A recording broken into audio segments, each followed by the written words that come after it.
क्या हुआ? नाम रखने से पहले आपने मुझसे क्यों नहीं पूछा? आथा ने शिकायत की। तुम्हारी कोई भी बात इसे बदल नहीं सकती। मैं इसका नाम ओनी रख रहा हूं और तुम्हें बस इतना ही जानना है, आरव ने बेपरवाही से जवाब दिया। आथा गुस्से से आग बबूला हो गया क्योंकि वह निश्चित रूप से यह नहीं समझ पाया था कि ओनी शब्द का क्या अर्थ है। और आरव इतना थक गया था कि वह आथा को उसका नाम भी नहीं समझा सका। धन्यवाद गुरु, 6 भुजाओं वाले असुर गोलेम ने अपना सिर झुकाते हुए कहा। भगवान का शुक्र है कि मुझे फिर से कोई ग्लैडिएटर पद गोलेम नहीं मिला, आरव ने मन ही मन सोचा। चूंकि यदि उसने उन्हें तैयार भी किया था तो ऐसा लगता है कि वह वास्तव में उनके पद को बदल नहीं सकता था या इससे गोलेम की क्षमता प्रभावित हो सकती थी। कम से कम मुझे ये चुनने का मौका मिलता है कि वे शुरुआत में कैसे दिखेंगे और कौन सा हथियार उठाएंगे। मेरे लिए ये काफी है, आरव ने खुद को सांत्वना देते हुए कहा। अब मैं तुम्हें क्या नाम दूं? आरव ने फुसफुसाते हुए कहा, लेकिन उसकी आवाज इतनी तेज थी कि उसके बगल में बैठा जादूगर उसके शब्द चुन सकता था। तलवार संत, आथा तेजी से चिल्लाया, इससे पहले कि आरव ने गोलेम को एक अन्य नाम से पुकारा जिससे वह परिचित नहीं था। ये तो अच्छा लग रहा है। मैं इसके साथ चलूंगा। आपको तलवार संत कहा जाएगा, आरव ने उस गोलेम की ओर इशारा करते हुए कहा जिसे उसने सबसे पहले देखा था। मैं और अधिक ध्यान करना चाहता हूं, मेरे पास अंतिम गोलेम तक पहुंचने के लिए पर्याप्त मन नहीं है, आरव ने कहा। ठीक है, आथा और अविनाश दोनों ने लगभग एक ही समय में उत्तर दिया। जैसे ही आंगन में शांति लौटने वाली थी, सामने का दरवाजा खुला और एक बूढ़ा आदमी अंदर आया। वह बेशर्म व्यक्ति कौन है जो खुद को अंदर बुलाने से पहले दरवाजा खटखटाने की भी जहमत नहीं उठाता? आथा ने बिना पीछे मुड़े कहा। वह अब भी उदास था क्योंकि उसे एहसास हुआ कि आरव के गोलेम के खिलाफ उसकी थोड़ी सी बढ़त उस समय खत्म हो गई थी जब आरव ने उन्हें विकसित किया था। हालांकि वह जानता था कि प्रशिक्षण फिर से शुरुआती स्थिति में पहुंच गया है और उसे फिर से पिटाई झेलनी पड़ रही है, फिर भी उसे यह बात बहुत पसंद आई कि अब आरव के पास 5 टियर एक गोलेम है। वह पहले से ही इस बारे में कल्पना कर रहा था कि वह और उसका बॉस आरव कैसे टहलने निकलेंगे। जब वे इस्टोनिया शहर में घूम रहे थे तो टिया एक गोलेम उन्हें बाईं और दाईं दोनों ओर से सुरक्षा प्रदान कर रहे थे, जिससे उनकी असली शक्ति और प्रतिष्ठा का प्रदर्शन हो रहा था। हालांकि उसका दिवास्वप्न अचानक टूट गया जब एक अनजान व्यक्ति उसके घर में घुस आया, जिससे उसे अपनी दबी हुई भावनाओं पर काबू पाने के लिए मजबूर होना पड़ा। शश शश, चुप रहो, आथा, अविनाश ने आथा के कंधों पर हाथ रखते हुए उसे चेतावनी दी। लेकिन आथा पहले ही शब्दों की झड़ी लगा चुका था और राजसी ढंग से मुड़ा, इस उम्मीद में कि वह बिन बुलाए मेहमान के चेहरे पर आश्चर्य को कैद कर लेगा। जिस क्षण उसकी नज़र उस मुस्कुराते हुए चेहरे पर पड़ी जो उसे घूर रहा था, उसे पता चल गया कि चीजें बदतर हो गई हैं। पा पा पा पैट्रियार्क, स्वागत है, आथा हकलाते हुए बोला और उसने अपना सिर झुकाया और अविनाश भी उसके साथ पैट्रियार्क को प्रणाम करने में शामिल हो गया। ओह मेरा बड़ा मुंह, मैं फिर से मुसीबत में फंस गया हूं। मुझे दिखावा करने की क्या जरूरत थी? हे प्रभु, यदि आप इस बार मुझे बिना दंड दिए छोड़ देंगे तो मैं वादा करता हूं कि मैं एक नया पृष्ठ खोलूंगा। अल्पविराम, मैं अपने छोटे बॉस को भी नहीं संभाल सकता और यहाँ मैं पूरे परिवार के बड़े बॉस को नाराज कर रहा हूँ, आरव ने मन ही मन एक मौन प्रार्थना की। अरे अभी तुमने जो कहा मैं ठीक से समझ नहीं पाया। क्या तुम उसे दोहराना चाहोगे? कुलपति ने मुस्कुराते हुए आथा से पूछा। जब आथा ने अपना सिर थोड़ा ऊपर उठाया तो उसने आरव और इस आदमी के बीच आश्चर्यजनक समानता देखी। वास्तव में यह कोई महत्वपूर्ण बात नहीं है, आथा ने जल्दी से उत्तर दिया। वह और अधिक परेशानी पैदा करने के लिए उत्सुक नहीं था। ठीक है, मैं इसे अभी के लिए छोड़ देता हूं, कुलपति ने उत्तर दिया, आरव की ओर देखने के लिए मुड़ते हुए, केवल एक गोलेम के एक सेट को देखने के लिए जिसे उसने पहले कभी नहीं देखा था। वाह, ये तो अद्भुत है। मुझे विश्वास नहीं हो रहा कि हमारे परिवार ने गोलेम बनाने में इतनी प्रतिभा पैदा की है, मुखिया ने आश्चर्य व्यक्त किया। अरे नहीं, मुझे लगता है कि आपने गलत समझा है, सर। ये सभी आरव के गोलेम हैं। हम में से कोई भी गोलेम पथ का अनुसरण नहीं करता, आथा ने स्वीकार किया। क्या क्या तुम मुझसे झूठ बोल रहे हो? कुलपति ने कहा। मेरे पास इतनी गंभीर बात के बारे में झूठ बोलने का कोई कारण नहीं है, आथा ने कुलपति को आश्वस्त किया, क्योंकि वह कुलपति के साथ अपने बुरे रिश्ते को खत्म करने के लिए उनकी चापलूसी करने की पूरी कोशिश कर रहा था। आरव के दादाजी ने एक गोलेम की गिनती शुरू कर दी और उनकी संख्या देखकर आश्चर्यचकित हो गए। मुझे यकीन नहीं हो रहा है। ये लड़का सिर्फ एक जादूगर है, लेकिन उसके पास पहले से ही 5 एक गोलेम है। क्या कभी कोई उसकी बराबरी कर पाएगा या उसके अहंकार पर अंकुश लगा पाएगा? कुलपति ने व्यथित होकर कहा। ये देखते हुए आथ ने इस तथ्य को उजागर न करने का निर्णय लिया कि आरव एक अन्य गोलेम को बढ़ावा देने की योजना बना रहा था, क्योंकि वह बूढ़े व्यक्ति की भावना को तोड़ना नहीं चाहता था। मैं ये समझ नहीं पा रहा हूं कि उसके पास 4 विशिष्ट गोलेम कैसे हैं, जबकि मेरे पास केवल 3 हैं और वे मेरे जीवन भर की मेहनत और गौरव हैं। कुलपिता ने अंततः अपने आंतरिक उथल पुथल को व्यक्त किया। आथा को अंततः एहसास हुआ कि आरव किस प्रकार का प्रतिभाशाली व्यक्ति था, तथा उसने ये समझा कि कुलपति द्वारा आरव के गोलेम की तुलना गॉर्डन परिवार के बिग 3 की गुणवत्ता से करने का अर्थ था कि आरव भविष्य में महानता के लिए नियत था। शुक्र है कि मैंने बिग बॉस के बड़े आदमी बनने से पहले ही उनका साथ पकड़ लिया। आथा ने मन ही मन अपने भाग्य को धन्यवाद दिया कि उसने उसे आरव जैसे उल्लेखनीय व्यक्ति के साथ जोड़ा। अपने आप को और अधिक रोक पाने में असमर्थ, कुलपति आरव के पास गए और अपने पोते का ध्यान आकर्षित करने के लिए हंसने का नाटक किया, जबकि आरव झील के किनारे पीठ करके ध्यान कर रहा था। लेकिन आरव ने ऐसा नाटक किया जैसे उसने उसकी बात नहीं सुनी। यदि तुम मुड़कर मुझे ठीक से अभिवादन नहीं करोगे तो मैं वादा करता हूं कि मैं अपने अभिवादन के जीन को तुम्हारी इस घमंडी खोपड़ी में डाल दूंगा, कुलपति ने धमकी दी। आप मुझे शांति से ध्यान क्यों नहीं करने देते, बूढ़े आदमी? आरव ने जवाब दिया और अंततः अपने दादा की ओर मुड़ा। कुलपति की आंखें लगभग बाहर निकल आईं जब उन्होंने आरव की ओर उंगली उठाई। तुम छोटे बदमाश, तुमने वादा किया था कि अगली बार जब तुम अंदर घुसोगे तो मुझे बता दोगे। एक आदमी के तौर पर तुम्हारी गरिमा कहाँ है? उसने उग्रता से पूछा। उसकी लंबी दाढ़ी उसके क्रोध के साथ उड़ रही थी। उसे महसूस हुआ कि आरव की आभा फिर से सुधर गई थी। ओह बूढ़े आदमी, मैं अभी अभी भागा हूं और किसी को नहीं बताया है, आरव ने उसे आश्वस्त किया।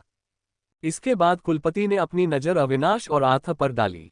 ओह, इसमें कुछ नहीं किया जा सकता, वे तो मेरे साथ ही रह रहे हैं, आरव ने समझाया। उसे यह एहसास हुआ कि कुलपति क्या कहना चाह रहे थे। अल्पविराम। खैर, मैं यहाँ इसलिए नहीं आया हूँ। शहर का युवावस्था भोज फिर से निकट आ रहा है और मैं चाहता हूँ कि आप गॉर्डन परिवार की युवा पीढ़ी के नेता के रूप में अपनी भूमिका को पूरी तरह से अपनाएं, परिवार के मुखिया ने समझाया। भोज के बारे में सुनकर आथा और अविनाश दोनों आश्चर्यचकित रह गए। ये भोज आखिर है क्या, और इसमें भाग लेकर फिर भी नेता बने रहने से मुझे क्या लाभ होगा? मुझे लगता है कि मैं यहीं रहूंगा और उस नए गोलेम पर और अधिक प्रयोग करूंगा जिसे मैं बनाने की कोशिश कर रहा हूं, आरव ने बताया। तभी उसके सिर पर एक जोरदार धक्का लगा। तुमने ऐसा क्यों किया? आरव चिल्लाया। तुम्हारे दिमाग में कुछ समझ लाने के लिए, बदमाश, मैंने तुम्हें पहले ही दुर्लभ सामग्री दे दी है जिसे तुम मुफ्त में समझते हो, कुलपति ने अपने पोते के साथ झगड़ते हुए जवाब दिया। आथा को यह आदान प्रदान देखने में बहुत आनंद आया। जिस क्षण उसने आरव को सिर पर चोट लगते देखा, उसके अंदर अत्यधिक खुशी उमड़ पड़ी। अब उसे विश्वास हो गया कि कर्म का अस्तित्व है।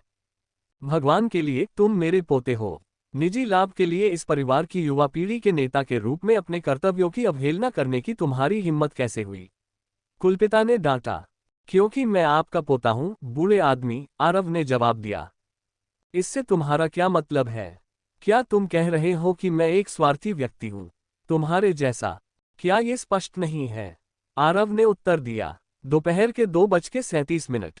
आथा और अविनाश को अपने कानों पर विश्वास नहीं हो रहा था, क्योंकि आदर्श कुलपति की उनकी छवि को आरव ने बिना किसी पश्चाताप के चकनाचूर कर दिया था।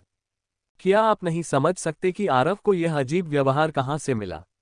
मुझे यकीन है कि पितामह ही उसका मार्गदर्शक और आदर्श है, आथा ने अविनाश से कहा।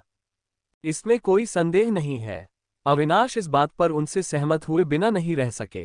तारांकन तारांकन तारांकन तारांकन तारांकन तारांकन तारांकन तारांकन। इस बीच एक अन्य पारिवारिक प्रशिक्षण मैदान में किसी ने अभी अभी मध्य स्तरीय एक जादूगर क्षेत्र में प्रवेश किया था। हाँ, आखिरकार मैं एक बार फिर आगे बढ़ गया हूँ। मैं उन गॉर्डन कमीनों के चेहरों पर क्या भाव देखना चाहता हूँ जब हम सब भोज में मिलेंगे, व्यक्ति ने कहा। अरमान, आपकी सफलता पर बधाई, शीला ने कहा। जैसे ही उन्होंने अपना भाषण समाप्त किया, उन्होंने और अरमान ने अपने चारों ओर की हवा को बदलते हुए महसूस किया, और भाषण समाप्त होते ही लेनेट के कुलपति उनके साथ थे। शाबाश मेरे बेटे, मैं देख रहा हूं कि तुमने गॉर्डन परिवार के नेता को भी हराकर मध्य स्तरीय क्षेत्र में प्रवेश कर लिया है, लैंस के मुखिया ने कहा। क्या तुम्हें यकीन है कि वह बिल्कुल भी आगे नहीं बढ़ा है? शीला ने पूछा। वह थोड़ी कांप रही थी क्योंकि उसे उस व्यक्ति का चेहरा याद आ गया था जिसे वह भूलने की कोशिश कर रही थी। यहाँ तक कि अरमान भी, जो उसके बगल में खड़ा था, उत्सुकता से कुलपति के उत्तर की प्रतीक्षा कर रहा था। आखिरकार आरव को लेकर उसके मन में अभी भी कुछ चिंताएं थीं। दरअसल मैंने उनके घर के आसपास जितने भी जासूस तैनात किए थे, वे सभी यही कहते रहे कि वह उस लड़ाई के बाद से अभी भी एकांतवास में है और उन्होंने कोई कदम नहीं उठाया है। इसका मतलब है कि वह अभी अगले स्तर तक नहीं पहुंचे हैं, अन्यथा वह अपने एकांतवास से बाहर आ गए होते, लैंजेट के कुलपति ने अपने पोते पोतियों को आश्वस्त करते हुए कहा। और जैसे ही उन्होंने ये सुना, उनके चेहरों पर मुस्कान आ गई। यहां तक कि अरमान ने भी अपनी मुट्ठी हवा में उठाए, जो जीत का संकेत था। यद्यपि वह जानता था कि वह उस गोलेम के विरुद्ध कभी भी मुकाबला नहीं कर सकता, जिसने शीर्ष स्तरीय एक ज़ोंबी को मार डाला था, फिर भी उसने इसे व्यक्तिगत विजय के रूप में लिया। काश उसे पता होता कि वे कितने गलत थे। आरव पहले से ही मध्य स्तरीय एक जादूगर था और वह केवल एकांत में था क्योंकि वह अपने अगले गोलेम को तैयार करने के लिए सही विचार की तलाश कर रहा था। यदि अरमान को कभी पता चल गया कि आरव ने बाहर आने से इनकार क्यों किया, तो वह आरव के सामने अपनी हीनता के कारण रो पड़ेगा। आरव को अपना प्रतिद्वंद्वी मानने के बावजूद आरव उसे याद भी नहीं करता था। शहर के अन्य भागों में, जो परिवार हमेशा से ही कम चर्चा में रहते थे, वे अंततः अपनी छिपी हुई और रहस्यमयी शक्तियों का प्रदर्शन करने के लिए सामने आ रहे थे। शहर के सभी कुलों ने अपने दरवाजे खोल दिए थे, जिससे कई लोग इस बात पर अटकलें लगा रहे थे कि आखिरकार उन्होंने खुद को क्यों उजागर किया, जबकि इससे पहले वे बंद दरवाजों के पीछे एकांतवास में रहते थे। ये रहस्योद्घाटन तब हुआ जब उन्हें पता चला कि युवा पीढ़ी के लिए भोज शुरू होने वाला है। इसने एस्टोनिया शहर के भीतर छिपी सभी ताकतों को अपनी असली ताकत प्रकट करने के लिए प्रेरित किया, लेकिन इन कभी गुप्त रहे परिवारों के सुर्खियों में आने का मुख्य कारण एक रहस्य ही बना रहा। गॉर्डन परिवार ने अभी अभी अपनी पारिवारिक बैठक समाप्त की थी, जिसमें यह निर्णय लिया गया था कि भोज में कौन शामिल होगा, और यह कोई आश्चर्य की बात नहीं थी कि आरव को चुना गया। यद्यपि वे उसकी वास्तविक ताकत नहीं जानते थे क्योंकि वह कई दिनों से अपने घर से बाहर नहीं निकला था, फिर भी उन्हें विश्वास था कि आरव की उपस्थिति में गॉर्डन परिवार को कोई नहीं रोक सकेगा। आखिरकार आरव के पास एक उत्कृष्ट गोलेम था जो शीर्ष टियर एक ज़ोंबी को मारने में सक्षम था। अन्य परिवारों के युवा स्वामी उसके गोलेम के सामने टिक नहीं पाते थे। कई लोगों का मानना था कि आरव का शीर्ष टियर एक ज़ोंबी को मारने का दावा उसकी प्रतिष्ठा बढ़ाने के लिए किया गया एक धोखा था। इस विश्वास के कारण उन्हें अनेक चुनौती अनुरोध भेजे गए, और ये तथ्य कि गॉर्डन परिवार इन चुनौतियों को अस्वीकार करता रहा, इस अटकल को और बल देता रहा कि आरव का दावा वास्तव में एक धोखा था। अब जबकि हमने ये बैठक समाप्त कर ली है, तो आइए 5 दिन बाद पुनः मिले और अपने नन्हे शावकों को भोज की यात्रा के लिए विजय और सम्मान की शुभकामनाएं दें। गॉर्डन परिवार के मुखिया अथर्व ने बुजुर्गों की ओर हाथ हिलाकर उनके जाने का संकेत देते हुए कहा, हम चाहते हैं कि वे हमें अधिक प्रतिष्ठा और मान्यता दिलाएं। वह छोटा सा बदमाश आज फिर नहीं दिखा, बड़े बुजुर्ग ने निराशा के साथ टिप्पणी की। आप उस पर इतना कठोर क्यों हैं? उसे थोड़ा आराम दीजिए, गॉर्डन के मुखिया ने मुस्कुराते हुए जवाब दिया। मैं उसे कैसे थोड़ी छूट दे सकता हूँ? तुमने उसे बहुत बिगाड़ दिया है। मैंने तुम्हें साफ साफ कहा था कि उसे कुल का मुखिया बनाकर छोड़ दो, लेकिन तुमने उसे परिवार का 7वां मुखिया बनाने का फैसला किया, उसे आज़ादी दी और उसे साधना के खजाने से नहलाया। वह इन सब के लिए बहुत छोटा है, बड़े बुजुर्ग ने गुस्से से विरोध किया। पुरुषों, मुझे समझ नहीं आता कि आप अपने ही बेटे के साथ इतने सख्त कैसे हो सकते हैं, कुलपति ने अपने भाई से कहा। ठीक उसी तरह जैसे आप अपने पोते को अनुशासित करने की कोशिश कर रहे हैं, बड़े बुजुर्ग ने उत्तर दिया। इससे अथर्व के चेहरे पर परिवर्तन आ गया जब उन्हें याद आया कि कैसे उनके शरारती पोते ने हाल ही में उन्हें ब्लैकमेल किया था। ये दोनों अलग अलग बातें हैं, भाई। आपका बेटा युवा पीढ़ी के लिए एक आदर्श है, क्योंकि वह पिछली पीढ़ी का ध्वजवाहक था, लेकिन मेरा पोता मुझे चिंतित करता है। मुझे डर है कि वह इस पीढ़ी के जादूगरों का नेता बनने के बाद उन्हें भ्रष्ट कर सकता है, अथर्व ने शिकायत की। वह इतना बुरा नहीं है। जब तुम उसकी उम्र के थे तो तुम उससे भी बुरे थे, बड़े बुजुर्ग ने अपने भाई को शर्मिंदा करते हुए कहा। मुझे लगता है कि मैं जानता हूं कि क्या करना है, कुलपति ने कहा। और ये था कि क्यों ना आप अपने बेटे को उन्हें भोज में ले जाने के लिए कहें, कुलपति ने कहा। उनके चेहरे पर एक शरारती मुस्कान उभर आई, जो आरव की अपनी शरारतों की याद दिला रही थी। मुझे ऐसा क्यों लग रहा है कि तुम कुछ करने की योजना बना रहे हो? बड़े बुजुर्ग ने संदेह से पूछा। पब फ्यूचर विज्ञापन, क्योंकि मैं हूँ। उस छोटे से बदमाश का युवा पीढ़ी में कोई मुकाबला नहीं है, उसके पास अपने गोलेम है। केवल ड्रेको ही उसे संभाल सकता है। वास्तव में आरव अभी भी अग्नि और पृथ्वी दोनों तत्वों के साथ एक गोलेम बनाने की कोशिश कर रहा है, कुलपति ने मुस्कुराते हुए बताया। तो आप ड्रेको, लावा राजा को उसका आत्मविश्वास तोड़ने के लिए भेज रहे हैं? बड़े बुजुर्ग ने पूछा। उन्हें आश्चर्य हुआ कि अथर्व अपने पोते के प्रति इतना क्रूर हो सकता है। यह उसकी गलती है कि उसने पारिवारिक खजाने के साथ मुझसे समझौता किया और मुझे धोखा दिया, मुखिया ने बड़बड़ाते हुए कहा। बड़े बुजुर्ग केवल अपना सिर हिला सके, क्योंकि उन्हें एहसास हो गया था कि वे अपने वरिष्ठ भाई के साथ और अधिक बहस नहीं कर सकते। मैं तुम्हें शुभकामनाएं देता हूं, बड़े बुजुर्ग ने कहा और जाने लगे। योजक चिन्ह। 5 दिन बाद आथा और अविनाश अपना अभ्यास सत्र समाप्त करने के बाद बातचीत कर रहे थे। उन्होंने एक दूसरे से सलाह मांगी कि अपनी कमजोरियों पर कैसे काबू पाया जाए। आरव ने उनसे कहा था कि वे एक दूसरे के साथ मुकाबला करें ताकि उन्हें पता चल सके कि अन्य लड़ाके किस प्रकार आक्रमण करेंगे तथा इस प्रक्रिया के दौरान अपनी कमजोरियों को सुधारने पर काम करें, क्योंकि वे जीवन भर केवल ज़ॉम्बीज से ही नहीं लड़ने वाले थे। जैसे ही वे हंसी और बातचीत में खोने लगे, एक छोटी सी परछाई उनके पीछे आ गई। अचानक छाया एक आकृति में बदल गई और ऊपर उठ गई, लेकिन इससे पहले कि वह कुछ कह पाता या कर पाता, उसकी रीढ़ में सिहरन दौड़ गई। जल्दी से अपनी लार निगलते हुए नाइट बोला, इस उम्मीद में कि उसकी आवाज उनकी याददाश्त को जगा देगी और उन्हें ब्लेड को उसकी गर्दन के और करीब धकेलने से रोक देगी। अरे, अब इतना गंभीर होने की कोई जरूरत नहीं है। तुमने मेरा सरप्राइज खराब कर दिया है, नाइट ने जल्दबाजी में कहा। आथा गर्व से मुस्कुराया और उसने नाइट के गले पर रखी धातु की तलवार वापस खींच ली, जबकि अविनाश ने धीरे धीरे अपनी उठी हुई बड़ी तलवार को नीचे कर दिया, मानो नाइट के सिर को टुकड़े टुकड़े करने के आदेश का इंतजार कर रहा हो।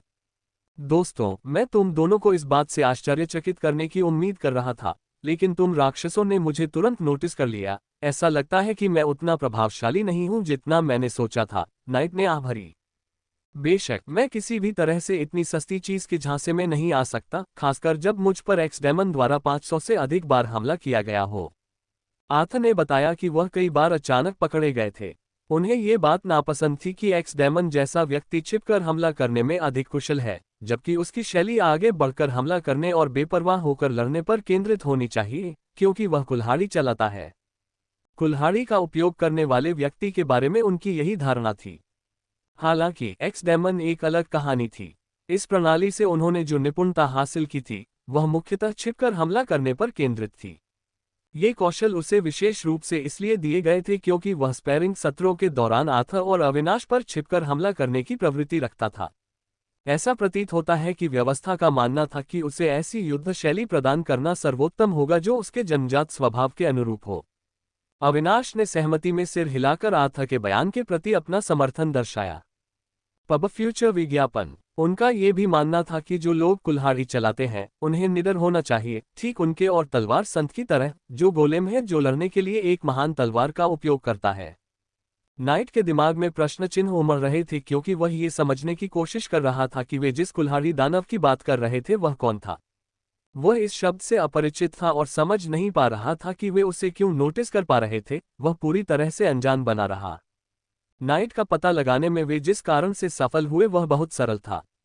अविनाश ने अंततः अपनी चरम आत्मीयता का उपयोग करने में कुछ हद तक महारत हासिल कर ली थी, जिससे वह एक निष्क्रिय कौशल बनाने में सक्षम हो गया था, जिससे वह पृथ्वी के माध्यम से आने वाले किसी भी व्यक्ति को महसूस कर सकता था।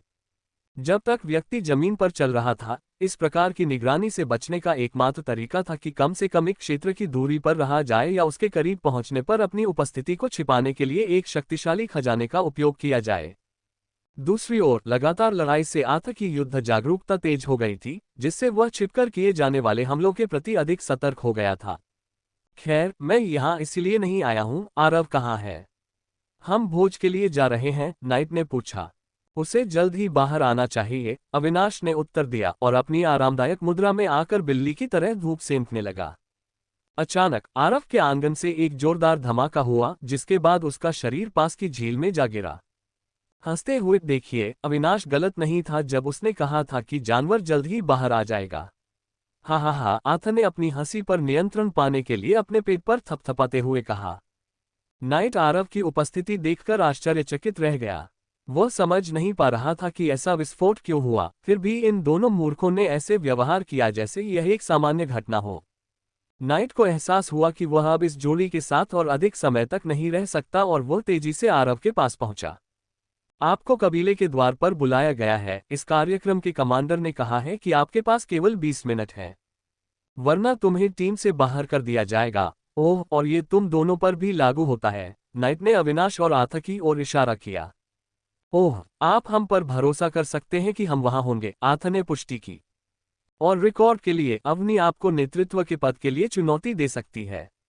वह मिट्टी एक क्षेत्र में आगे बढ़ चुकी है। नाइट ने आरव को चेतावनी दी और फिर छाया में पीछे हट गया तथा प्रतिक्रिया की प्रतीक्षा किए बिना गायब हो गया। ओह, क्या ऐसा है? ऐसा लगता है कि घर पर रहने से वे भूल गए हैं कि मैं कौन हूं। मैं अपनी दबी हुई कुंठा उन सभी पर निकाल दूंगा जो मुझसे लड़ने का सपना भी देखेंगे, आरव ने गुस्से में दांत पीसते हुए कहा। उसने अभी अभी अपने बूढ़े पिता के हाथों से ठगी की हुई सारी सामग्री खो दी थी। उसके बारे में सोचना बंद करो, बॉस। अगर वह कभी कोई कदम उठाती है तो हम उसे रोकने में पूरी तरह सक्षम हैं, आथा ने हंसते हुए कहा और अंततः वह आभा बाहर आ गई जिसे वह छुपा रहा था। इससे मिट्टी एक क्षेत्र में भी उनकी साधना की स्थिरता प्रदर्शित हुई, जबकि नाइट की साधना बिखरी हुई और असंगत प्रतीत हुई। आथा और अविनाश के सामने मिट्टिया एक जादूगर के रूप में दिखावा करने के उसके प्रयासों के बावजूद उन्होंने उसे कभी गंभीरता से नहीं लिया, क्योंकि यह हास्यास्पद था, क्योंकि उन्होंने अभी हाल ही में एक सफलता हासिल की थी, जबकि उन्होंने अपना क्षेत्र भी मजबूत कर लिया है। अरे आरव, आपने किसी भी गोलेम को हमारे साथ आने की अनुमति क्यों नहीं दी? यह उन लोगों के लिए एक अनुस्मारक होगा जो आपकी प्रतिभा के बारे में जल्दी ही भूल गए थे कि आप अभी भी गॉर्डन कबीले की युवा पीढ़ी के बॉस हैं, आथा ने टिप्पणी की। चुप रहो आथा, तुम सिर्फ इसलिए चाहते हो कि मैं गोलेम को बुलाऊं ताकि तुम उनके साथ दिखावा कर सको। तुम अविनाश की तरह चुप क्यों नहीं हो जाते, जो मेरे बाईं ओर चल रहा है? अगर तुम अपना शोरगुल वाला रवैया जारी रखोगे तो मैं तुम्हें बेच दूंगा, आरव गुस्से में बोला। वह ये पता लगाने की कोशिश कर रहा था कि उसके गोलेम निर्माण की प्रक्रिया में क्या गलती हुई जिसके कारण वह अंतिम चरण में असफल हो गया। चाहे उसने कितनी भी सावधानी से तत्वों को मिलाकर लावा गोलेम बनाया हो, अंत में उसे हमेशा असफलता ही हाथ लगी। यह एक ऐसी हार थी जिसका उन पर बहुत अधिक बोझ था, क्योंकि उन्होंने इस प्रयोग में बहुत समय लगाया था। बॉस, मैं इसके लिए क्षमा चाहता हूं, लेकिन मैं कभी भी अविनाश जैसा नहीं हो सकता, आथा ने उत्तर दिया। वह दिन भर चुप रहने के विचार मात्र से ही कांप उठा। हम यहाँ हैं, अविनाश ने कहा, इस झगड़े को तोड़ते हुए कि वह जानता था कि अगर कोई उन्हें अलग करने के लिए हस्तक्षेप करता है तो वे पूरे दिन लड़ सकते हैं। तुम छोटे बच्चों की हिम्मत कैसे हुई मुझे इंतजार करवाने की? एक तेज आवाज अचानक गूंजी जो आरव और आथा दोनों के कानों तक पहुंची। उन्होंने ऊपर देखा, उनके सिर उन्हें डांटने वाले व्यक्ति को पहचानने के लिए मुड़े और उसी क्षण आरव का पूरा शरीर खतरे से चीख उठा। हम बड़ी मुसीबत में हैं, आथा ने उससे फुसफुसाते हुए कहा। कौन है वो? मुझे ऐसा लग रहा है जैसे वो मुझे वहीं मार देगा। जब हम उन ज़ॉम्बी से लड़ रहे थे तब भी मुझे ऐसा नहीं लगा था, आरव ने अपना मुंह कसकर बंद करके फुसफुसाया। वह 7वें एल्डर हैं। जैसे ही आरव ने 7वें एल्डर शब्द सुने, उसे ऐसा लगा जैसे उसका सिर फट जाएगा। गॉर्डन कबीले में ऐसा कोई नहीं था जिसने 7वें एल्डर के कार्यों के बारे में न सुना हो। वह व्यावहारिक रूप से एक पागल व्यक्ति था, जिसे केवल एक ऐसे व्यक्ति के रूप में परिभाषित किया जा सकता है जिसने स्थानीय जादूगर अकादमी से स्नातक की उपाधि प्राप्त की थी, लेकिन अपने अग्नि और पृथ्वी तत्वों को मिलाना सीखा, जिसके परिणामस्वरूप एक अति दुर्लभ तीसरे तत्व का जन्म हुआ, लावा तत्व। उसने स्वयं एक संयोजन तत्व जागृत किया था। इसे नियंत्रित करना अत्यंत कठिन था, इसलिए टियर 5 जादूगर क्षेत्र में अपनी सफलता के बाद उसने गॉर्डन कबीले के सभी प्रतिद्वंद्वियों के टियर 5 जादूगरों की लापरवाही से हत्या कर दी। जब उसने उन्हें युद्ध के लिए चुनौती दी तो वे शर्म के मारे या तो उसे स्वीकार कर सकते थे या अस्वीकार कर सकते थे। बात यहां तक पहुंच गई कि कोई भी कबीला नहीं चाहता था कि उनके टियर 5 के जादूगर उसका सामना करें, वे उसे अपनी आंखों का कांटा मात्र समझते थे। एक ऐसा भी उदाहरण था जब एक कबीले ने एक साहसी चुनौती के बाद उसे खत्म करने के लिए एक हत्यारे को भी काम पर रखा था। ये केवल गॉर्डन के कुलपति के हस्तक्षेप के कारण ही संभव हो पाया था कि वह उस मुठभेड़ से बच पाए थे। उनके कुलपति के आग्रह पर उन्हें 7वें एल्डर के रूप में नियुक्त किया गया। इसके बाद वह अपनी नई स्थिति के अनुरूप साधना संसाधनों के साथ एकांतवास में चला गया। कई महीनों के एकांतवास के बाद वह अंततः टियर 6 जादूगर के क्षेत्र में पहुंच गया। अपने पिता महान बुजुर्ग के समान ही राज्य में प्रवेश करते हुए उन्होंने कोई जोखिम नहीं उठाया और उस हत्यारे से बदला लेने की कोशिश की जिसने उनका पीछा किया था। इस प्रक्रिया में उन्हें सफलतापूर्वक मार डाला और उन्होंने साजिश के पीछे के कबीले का पता लगा लिया। हालांकि उस कबीले के लिए और अधिक परेशानी पैदा करने से पहले उसे कुलपति और ग्रैंड एल्डर उसके पिता ने रोक दिया। तब से वह एकांतवास में रह रहा था जिससे उसके पुराने दुश्मन भय से कांप रहे थे। उन्हें कभी पता नहीं था कि वह कब वापस आएगा या फिर हमला करेगा। गाड़ी में बैठ जाओ और दिवास्वप्न देखना बंद करो, ड्रेको ने बीच में ही टोकते हुए आरव को उसकी यादों की छोटी सी यात्रा से वापस बुलाया। पब फ्यूचर विज्ञापन। आरव ने ड्रेको की ओर देखा जिसे टीएच6 जादूगर के क्षेत्र में कदम रखने के बाद लावा किंग की उपाधि दी गई थी। जैसे ही उसने ड्रेको की छवि को अपने मन में उकेरने का प्रयास किया। ड्रेको के लंबे भूरे बाल थे और वह काले कपड़े पहनता था जिससे उसकी लंबी पोशाक उसे राजसी रूप देती थी। जिस तरह छोटी लड़कियां उसे प्यार भरी निगाहों से देखती थीं, मानो वह कोई सुपरहीरो हो, उससे उसका आकर्षण और बढ़ जाता था। वह उस राजकुमार का प्रतीक था जिसे आरव आकर्षक कहता था, अविश्वसनीय रूप से सुंदर, थोड़ा पीला चेहरा जो पिशाच जैसा दिखता था। इसके बावजूद उसकी तीखी नाक और स्पष्ट मांसपेशियां, जिन्हें कोई भी कपड़ा नहीं छिपा सकता था, लड़कियों में उसके प्रति आकर्षण को और बढ़ा देती थीं। अविनाश ने जल्दी से आरव और आथर दोनों को खींच लिया जो अभी भी उसके साथ दिन में सपने देख रहे थे और उसने खाली गाड़ियों में से एक को चुना। यह कोई आश्चर्य की बात नहीं थी कि जैसे ही अवनी और नाइट को एक ही गाड़ी में चढ़ते देखा गया, वे भी उसी गाड़ी में बैठ गए। तुम्हें क्या लगता है तुम क्या कर रहे हो? क्या हमारे द्वारा चुनी गई गाड़ी के अलावा कोई और गाड़ी नहीं है जिसमें तुम जा सकते हो? आथा ने अपनी मूर्ति को देखकर दिवास्वप्न से बाहर आते हुए पूछा। अवनी ने नाक सिकोड़ते हुए जवाब दिया, मैं बस उन लोगों के साथ रहना चाहती थी जो मुझे लगता है कि ताकत में मेरे करीब है। मैं उन लोगों के साथ बिल्कुल नहीं बैठ सकती जो मेरे बराबर नहीं है। दिखावटी कुतिया, बस ये स्वीकार कर लो कि तुम्हें बड़े बॉस की याद आती है, आथा ने लापरवाही से अपनी नाक खुजाते हुए जवाब दिया। आथा की टिप्पणी सुनकर आरव का माथा ठनका। तुमने क्या कहा? अवनी चिल्लाए, उसके गाल गुस्से से लाल हो गए। जैसे ही वह मुक्का मारने वाली थी, ड्रेको की आवाज ने उसे रोक दिया। दांत पीसते हुए उसने कहा, तुम रुको, हमारे वापस आने के बाद मैं तुमसे हिसाब बराबर कर लूंगी। हम एक छोटे मध्य टिया एक जादूगर से कौन डरता है? लाओ, आथा ने जवाब दिया। आरव ने उसके सिर पर मुक्का मारा और उसे याद दिलाया कि वह कम प्रोफाइल में रहे। हमें शांत रहना चाहिए, मेरी ओर अनावश्यक ध्यान मत खींचो, वरना जब हम इस भोज समारोह से वापस आएंगे तो मैं लीजन को तुम्हारे साथ प्रशिक्षण लेने दूंगा, आरव ने धीमे स्वर में चेतावनी दी। ये शब्द अभी भी नाइट और अवनी दोनों के सुनने के लिए पर्याप्त थे। नाइट का शरीर कांप उठा जब उसे गोलेम की याद आई जो अपने भाले और ढाल के साथ एक निडर राक्षस जैसा दिखता था। दूसरी ओर अवनी की निगाहें दृढ़ थीं, वह आरव के शीर्ष गोलेम को चुनौती देने के लिए तरस रही थी। जब से उसे मध्य टिया क्षेत्र में पदोन्नत किया गया था, वह हमेशा औसत मध्य टिया एक जादूगर से अधिक मजबूत महसूस करती थी और अपने से ऊपर किसी का सामना करना चाहती थी। आरव का गोलेम ही उसकी समस्या का समाधान प्रतीत हो रहा था। आथा ने अवनी की ओर अपना सिर हिलाया जब उसने उसकी अभिव्यक्ति देखी। लीजन से लड़ने का विचार भी मन में मत लाना, वह पहले से ही एक राक्षस है। अरे, नए राक्षस भी तुम्हें धूल चटा देंगे, आथा ने टिप्पणी की, जिससे अविनाश हंस पड़ा। हालांकि अवनी और नाइट दोनों ही यह नहीं समझ सके कि वह किस बारे में बात कर रहा था। पब फ्यूचर विज्ञापन। सुनो तुम बदमाशों, मुझे इसकी परवाह नहीं है कि तुम कौन हो या तुम्हारे माता पिता कौन हैं, मुझे केवल तुम्हारी ताकत की परवाह है। इस अभियान के नेता के रूप में तुम सभी के लिए मेरा एकमात्र लक्ष्य अन्य कुलों के प्रतिभाशाली लोगों को पूरी तरह से हराना है। ड्रेको ने अपने हाथों में ज्वाला की एक ज्वलंत चिंगारी के रूप में चिल्लाया, जो उसके जुनून को दर्शाता था। मुझे परवाह नहीं कि तुम ये कैसे करते हो, तुम जितना ज्यादा हंगामा मचाओगे उतना ही अच्छा है। और अगर कोई बड़ा बुजुर्ग तुम पर डोरे डालने की कोशिश भी करे तो निश्चिंत रहो, तुम सुरक्षित रहोगे। मैं भी यहाँ मुसीबत खड़ी करने आया हूँ। समझ में आया? ड्रेको की आवाज भीड़ में गूंज उठी।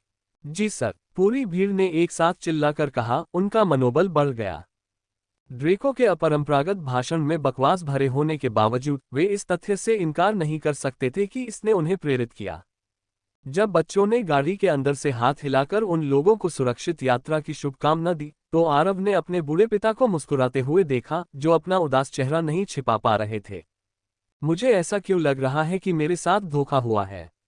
आरव अपने दादाजी की ओर देखकर मुस्कुराया क्योंकि उसके मन में विचार घूम रहे थे।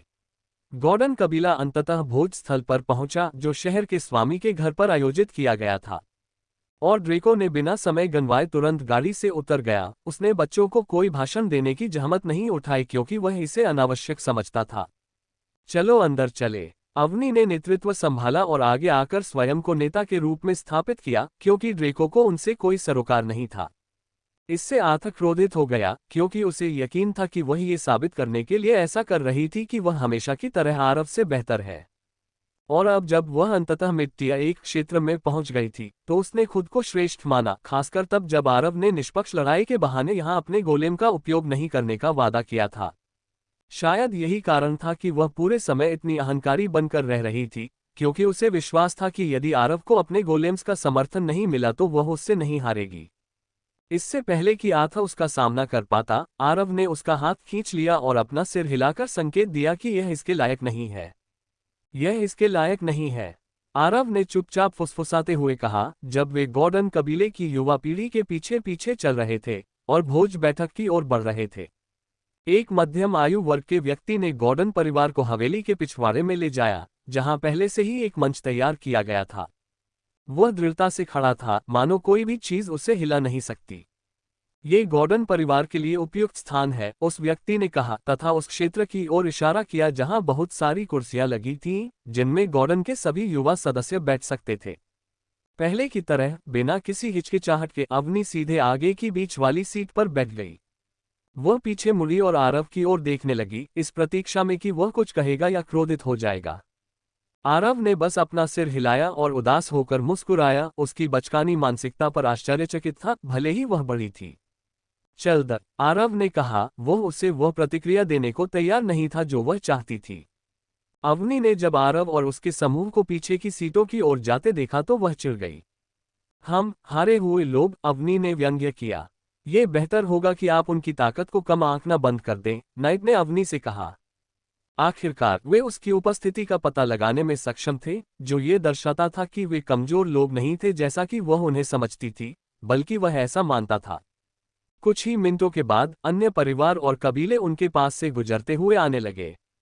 प्रत्येक समूह के लिए अलग अलग प्रवेश द्वार तैयार किए गए थे। उन्हें बस अंदर जाकर अपनी सीट पर बैठना था। जब शहर के सभी कुलों और परिवारों के शिष्य और वंशज अपने निर्धारित स्थानों पर आ गए, तो एक बूढ़ा व्यक्ति जो अभी भी सीधा खड़ा था, मुख्य मंच पर आया और वहां उपस्थित सभी युवा पीढ़ी के जादूगरों का ध्यान अपनी ओर आकर्षित किया। मैं उन सभी युवा नायकों का स्वागत करना चाहता हूं जो दूर दूर से यात्रा करके यहां आए हैं। मुझे अपना परिचय देने की अनुमति दें। मेरा नाम मार्कस ड्रैगनमीर है, मैं इस शहर का नगर स्वामी हूं। मंच पर उपस्थित व्यक्ति ने घोषणा की, जिससे वहां उपस्थित कई लोगों के मुंह से आह निकल गई। पब फ्यूचर विज्ञापन। सब लोग इतने आश्चर्यचकित क्यों लग रहे हैं? आरव ने अपने पास खड़े आर्थ से पूछा। बॉस, मुझे लगता है कि आपको हर समय खुद को अलग थलग रखना बंद कर देना चाहिए। बस इंतजार करें और सुने कि वह क्या कहना चाहता है, आर्थ ने आह भरते हुए उत्तर दिया, और आरव ने उसकी सलाह पर ध्यान देने का निर्णय लिया। हाँ, मैं ड्रैगनमीर कबीले से हूँ, लेकिन आज हम यहाँ मेरे बारे में बात करने के लिए नहीं हैं। हम यहाँ ये जानने के लिए हैं कि युवा पीढ़ी के शिष्यों में कौन कुलीन है। इसलिए किसी को भी चुनौती देने में संकोच न करें, भले ही आपके मन में कोई द्वेष हो। एकमात्र नियम यह है कि हत्या न करें, नगर स्वामी ने आगे कहा। नगर के स्वामी ने बड़ी शान से अपने पैर मुड़े और ऊंची छलांग लगाई और सीधे हॉल के शीर्ष पर बने मंच पर पहुंच गए। ऐसा लगता है कि यहीं पर परिवार और कुल के सभी बुजुर्ग बैठे हैं और भोज देख रहे हैं। आर्थ ने आरव को कोहनी से धक्का देते हुए फुसफुसाते हुए कहा। भोज शुरू हो। नगर के स्वामी की आवाज सबसे ऊपरी मंच से गूंजी। तुरंत ही एक युवक मंच पर चढ़ गया और लांसेट परिवार के एक सदस्य को चुनौती दी, क्योंकि वह स्वयं हीथर परिवार से था। दोनों परिवारों में पवन जादूगर शामिल थे, जिससे वे शहर में एक दूसरे के प्रतिद्वंदी बन गए तथा बेहतर पवन जादूगर परिवार के रूप में वर्चस्व के लिए प्रतिस्पर्धा करते रहे। अंत में उनकी शक्ति का स्तर समान था, लेकिन हीथर परिवार का सदस्य विजयी हुआ, यद्यपि उसे कई चोटें आईं। जैसे ही विजयी युवक मंच छोड़ने वाला था, शीला लांटेट ने प्रवेश किया और उसे द्वंद्वयुद्ध के लिए चुनौती दी, जिसे उसने स्वीकार कर लिया। हालांकि वह बुरी तरह हार गया। वाह, वह तो पहले से ही मध्य स्तरीय एक जादूगरनी है, अन्य कुलों के युवा पीढ़ी के सदस्यों में से एक ने कहा। हम अपने परिवार के संसाधनों के बिना वह इतनी तेजी से आगे नहीं बढ़ सकती थी। एक अन्य सदस्य ने शीला की तीव्र शक्ति वृद्धि को देखकर अपना असंतोष व्यक्त किया। ये स्पष्ट था कि वह हाल ही में आगे बढ़ी थी, ये देखते हुए कि उसने लड़ाई के दौरान अपनी ऊर्जा को नियंत्रित करने के लिए संघर्ष किया था, जिससे उसकी अभी भी अस्थिर स्थिति का पता चलता है। लास्ट परिवार के सदस्यों की प्रतिक्रिया आत्मसंतुष्ट थी, क्योंकि वे जानते थे कि उनके अपने संसाधनों ने इसमें भूमिका निभाई होगी। ये सब ब्लड मून युद्ध में उनकी पिछली उपलब्धि थी। मैं गॉर्डन कबीले के जादूगरों को चुनौती देना चाहती हूँ, शीला लांटेट ने गॉर्डन कबीले के सदस्यों की ओर इशारा करते हुए कहा। हा, दक्षिणी दीवार पर मुंह की खाने के बाद वह कुतिया अंततः हमें चुनौती देने की अपनी उत्सुकता को छिपा नहीं पा रही है। आथर ने पीछे से ताना मारा, अपनी उपस्थिति छिपाने की जहमत नहीं उठाई। इससे शीला और अधिक क्रोधित हो गई। हालांकि आथर को इसकी ज्यादा चिंता नहीं थी। वह जानते थे कि नाइट और अवनी चुनौती को तुरंत स्वीकार कर लेंगे, क्योंकि वे हमेशा सुर्खियों में आने के लिए उत्सुक रहते थे।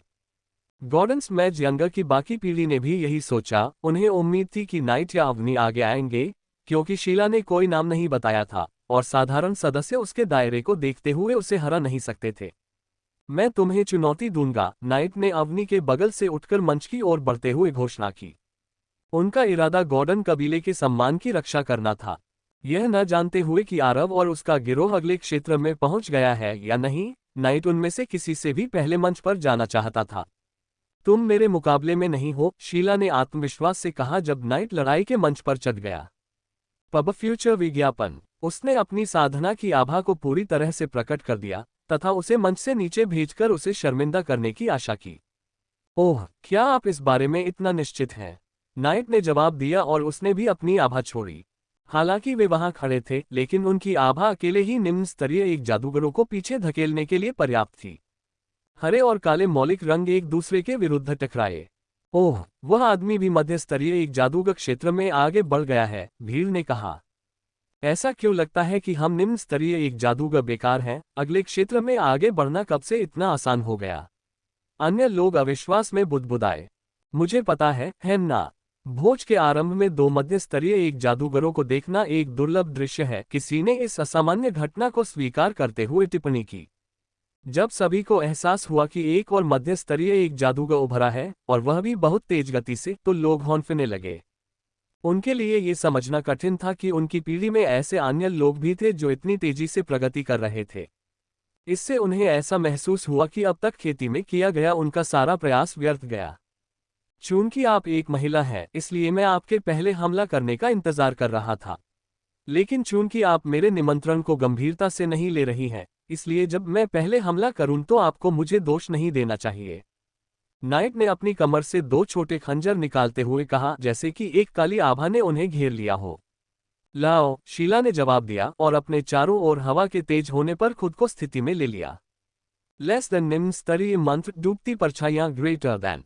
नाइट ने एक छाया मंत्र डाला, जिससे उसका पूरा शरीर जमीन में धंस गया, जब तक कि वह पूरी तरह से गायब नहीं हो गया। दर्शकों के चेहरों पर आश्चर्य की लहरें छा गईं, लेकिन शीला के चेहरे पर आश्चर्य की जगह गंभीरता छा गई। उसने तुरंत देखा कि एक काली छाया तेज गति से उसकी ओर आ रही है और उसने अपना जादू दिखाने के लिए अपनी शक्ति का प्रयोग करना शुरू कर दिया। हालांकि इससे पहले कि वह अपना जादू कर पाती, एक अन्य छाया ने उसके पैरों के चारों ओर लिपटकर उसके जादू को भंग कर दिया। लेस देन निम्न स्तरीय मंत्र, छाया बंधन, ग्रेटर देन। यह एक और छाया जादू था जिसे नाइट ने तेजी से डाला, जिससे शीला पर उसकी श्रेष्ठता प्रदर्शित हुई कि वह कितनी तेजी से अपने मंत्रों को डाल सकता है। वह बंधनों से मुक्त भी नहीं हो सकी और नाइट उसकी छाया से प्रकट हुआ तथा उसने अपना ब्लेड उसकी गर्दन पर रख दिया। आप हार गए, नाइट ने दबंग लहजे में घोषणा की और अपने शांत व्यवहार को और अधिक प्रदर्शित किया। वाह, ये तो बहुत बढ़िया है। नाइट ने उस पर पूरी तरह से दबदबा बना लिया। क्या मैच था! गॉर्डन कबीले की युवा पीढ़ी अपनी पहली जीत का जश्न मनाते हुए खुशी से फूली नहीं समा रही थी। इसके विपरीत लास्ट परिवार के सदस्यों के बीच माहौल उदास था। लगता है अब मेरे सामने आने का समय आ गया है, अरमान लेंटजेट ने अंततः कुशलतापूर्वक मंच पर छलांग लगाते हुए कहा। भाई, शीला ने आश्चर्य से कहा, अपने भाई को इतनी जल्दी लड़ाई में शामिल होते देख वह आश्चर्यचकित थी। गॉर्डन कबीले के एक सदस्य से हारने के कारण वह निष्क्रिय होकर बैठने तथा नाइट को हराने के लिए किसी और का इंतजार करने में असमर्थ हो गया होगा। इससे पहले कि चीजें और अधिक बढ़ जाएं और लैंडसेट परिवार के अधिक सदस्य स्वयं को इस दुर्जय छाया जादूगर से पराजित पाएं, उन्होंने स्वयं ही इस गॉर्डन प्रतिभा का ध्यान रखने का निर्णय लिया। ऐसा लगता है कि आप एक हत्यारे जादूगर के रास्ते पर चल रहे हैं, अरमान ने टिप्पणी की, नाइट के साथ बातचीत शुरू करने की कोशिश करते हुए। बातें कम, लड़ाई ज्यादा। तैयार हो जाओ, मैं हमला करने वाला हूं, नाइट ने अपने प्रतिद्वंद्वी को चेतावनी देते हुए जवाब दिया और अपना पसंदीदा मंत्र पढ़ा। लेस देन निम्न स्तरीय मंत्र, डूबती परछाइयां, ग्रेटर देन। अरमान ने मुस्कुराते हुए जवाब दिया, पकड़ लिया।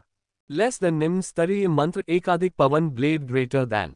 अरमान ने पवन पंक्तियों को गतिशील छाया की ओर निर्देशित किया, लेकिन उनका कोई प्रभाव नहीं पड़ा। जब नाइट डूबती हुई छाया में था तो उस पर जादू का कोई प्रभाव नहीं पड़ा और उसकी गति भी अप्रभावित रही। लेस देन निम्न स्तरीय मंत्र, छाया बंधन, ग्रेटर देन।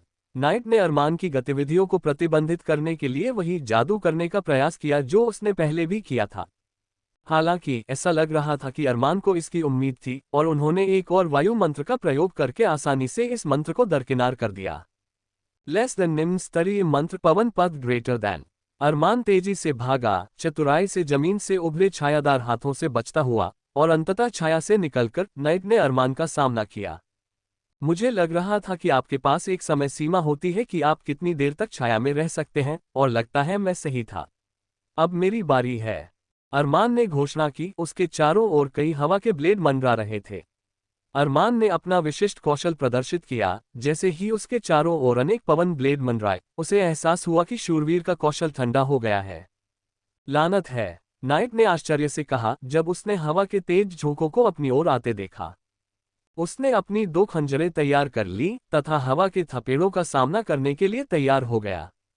उसे लगा कि यदि वह अभी भी अपनी डूबती हुई छाया का उपयोग कर पाता तो बच निकलना बहुत आसान हो जाता।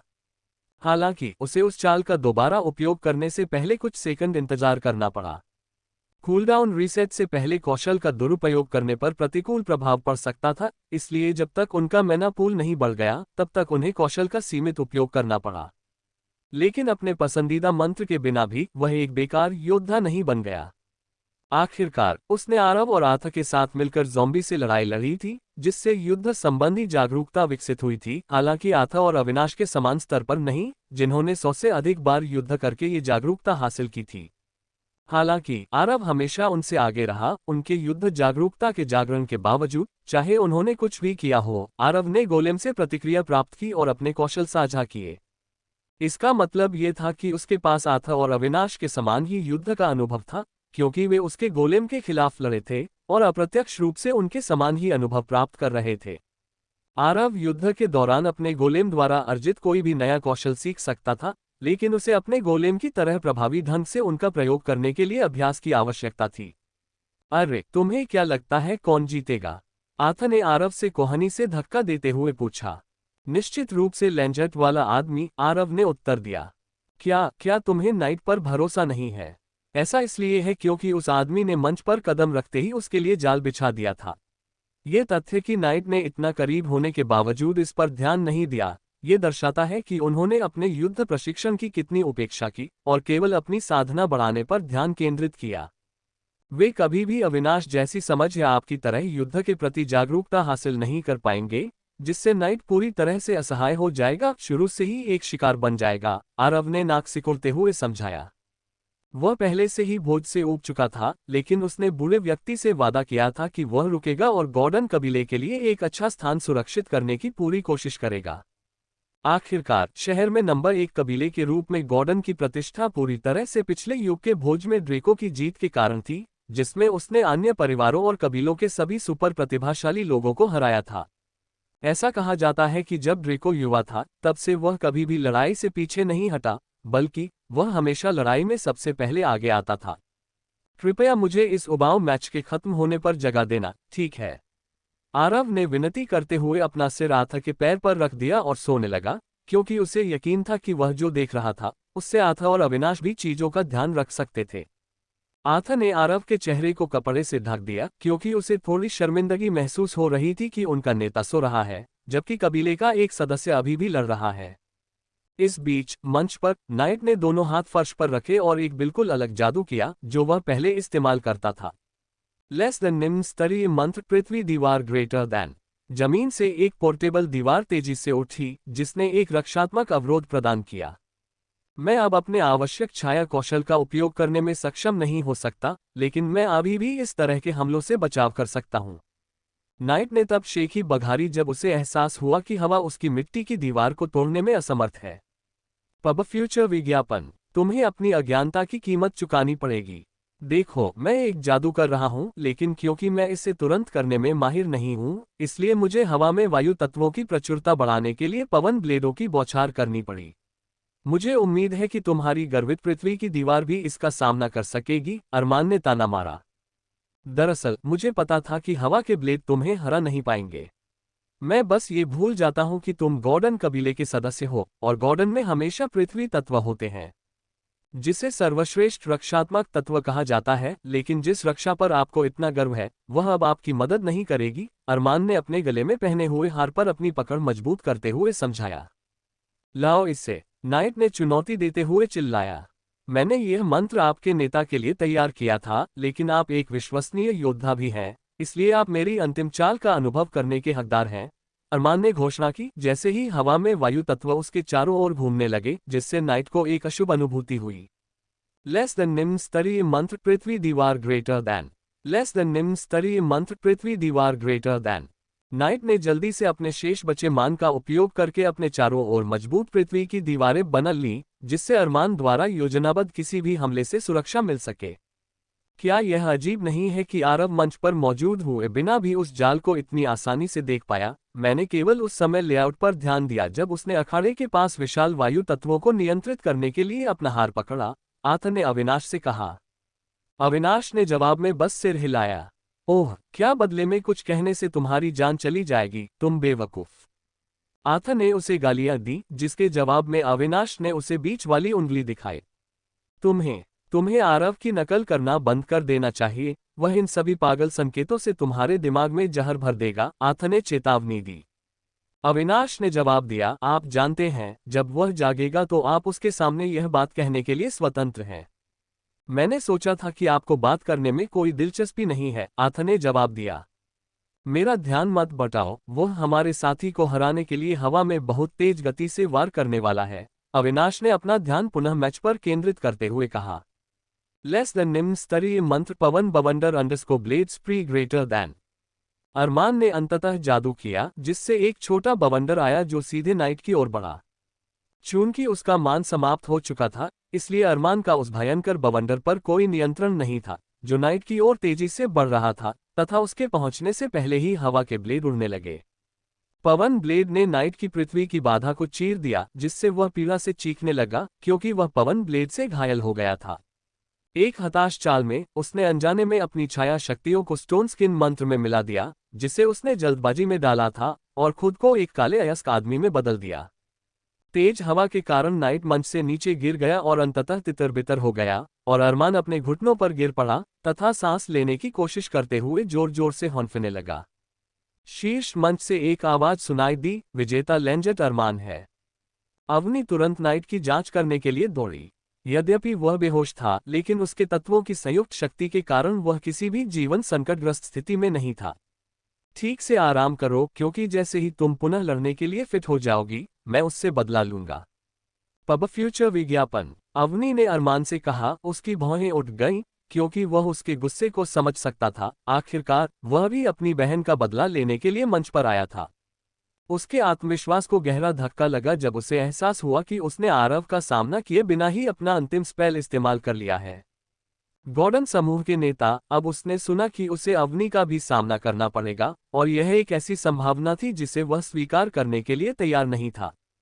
उसे याद आया कि उनमें से 4 लोग आरव के साथ मिलकर ज़ोंबी गिरोह से लड़े थे और बहुत मजबूत थे, और वह जानता था कि यदि उसे आरव से लड़ने का मौका मिलने से पहले उन सभी से लड़ना पड़ा, तो वह शायद अंतिम दौर तक भी नहीं पहुंच पाएगा। मैं केवल आरव को ही चुनौती देना चाहता हूं, अरमान ने अंततः अपने इरादे जाहिर कर दिए। अवनी के चेहरे पर क्रोध और अविश्वास का मिश्रण था। उसने महसूस किया कि अरमान उसे नीची निगाह से देख रहा था। इस बात से अनजान की उसकी चिंता वास्तव में नाइट की ताकत को देखने के बाद 4 सरदारों के साथ टकराव को लेकर थी। इस बीच अविनाश जोर से हंसने लगा, जिससे उसे जानने वाले सभी लोग आश्चर्यचकित हो गए। आप बॉस को चुनौती देना चाहते हैं? आप बिल्कुल भी योग्य नहीं हैं, सिर्फ इसलिए कि आपने गॉर्डन परिवार के एक आम कप्तान को हराया। आपको लगता है कि आपको गॉर्डन युवा पीढ़ी के राजा को चुनौती देने का अधिकार है? आर्थर ने प्रश्न किया, जिससे सभी अवाक रह गए क्योंकि उन्हें एहसास हुआ कि इस बातचीत के दौरान आरव सो रहा था। देखिए, उस लड़की को सिर्फ कमांडर ही कहा जा सकता है। अविनाश और मैं जनरल हैं। अगर आप उसे हरा सकते हैं तो हमसे बात कर सकते हैं, अगर नहीं तो आप बस एक कूड़ा हैं जिसे अपनी सीमाएं नहीं पता। आर्थर ने अरमान को कोसा, जिससे अरमान के चेहरे पर शर्मिंदगी छा गई, जबकि अवनी ने गुस्से में अपने दांत पीस लिए क्योंकि उसके शब्दों से उनकी श्रेष्ठता का पता चलता था। उपस्थित सभी कुलों का ध्यान गोर्डन कुल की ओर गया। ये भोज पुरानी पीढ़ी के लिए मित्र बनाने और मौज मस्ती करने का एक बहाना मात्र था, लेकिन युवा पीढ़ी के लिए ये लड़ने का अवसर था, और उनमें से अधिकांश केवल इसलिए आए थे क्योंकि वे आरव को चुनौती देना चाहते थे और उसकी शक्ति के स्तर का आकलन करना चाहते थे। आर्थर के भाषण के बाद अब दिखावा करने का कोई कारण नहीं बचा था। अवनी अनेक प्रतिभाशाली लोगों का लक्ष्य बन गई, क्योंकि उसके पराजित होने के बाद ही वे कोई प्रगति कर पाए। और केवल तभी जब वे आर्थर और अविनाश को हराने में कामयाब हो जाते, आरव को मंच पर कदम रखना पड़ता। आर्थर के शब्दों के पीछे यही सच्चा अर्थ था। एक क्षण में ही उन्होंने गॉर्डन परिवार के प्रतिभाशाली सदस्यों को सार्वजनिक शत्रुओं में बदल दिया। शीर्ष मंच पर ड्रेको इतनी जोर से मुस्कुरा रहा था कि उसके चेहरे की दरारें लगभग उसके कानों तक पहुंच रही थीं। उस लड़के ने मेरी उम्मीद से कहीं ज्यादा बड़ी आग जला दी है, और मुझे ये बहुत पसंद है। हमें साहसी जूनियर्स की जरूरत है, न कि अपरिपक्व बेवकूफों की जो सारा दिन अभ्यास और ध्यान में बैठे रहते हैं और युद्ध के मैदान में कदम रखने से भी डरते हैं।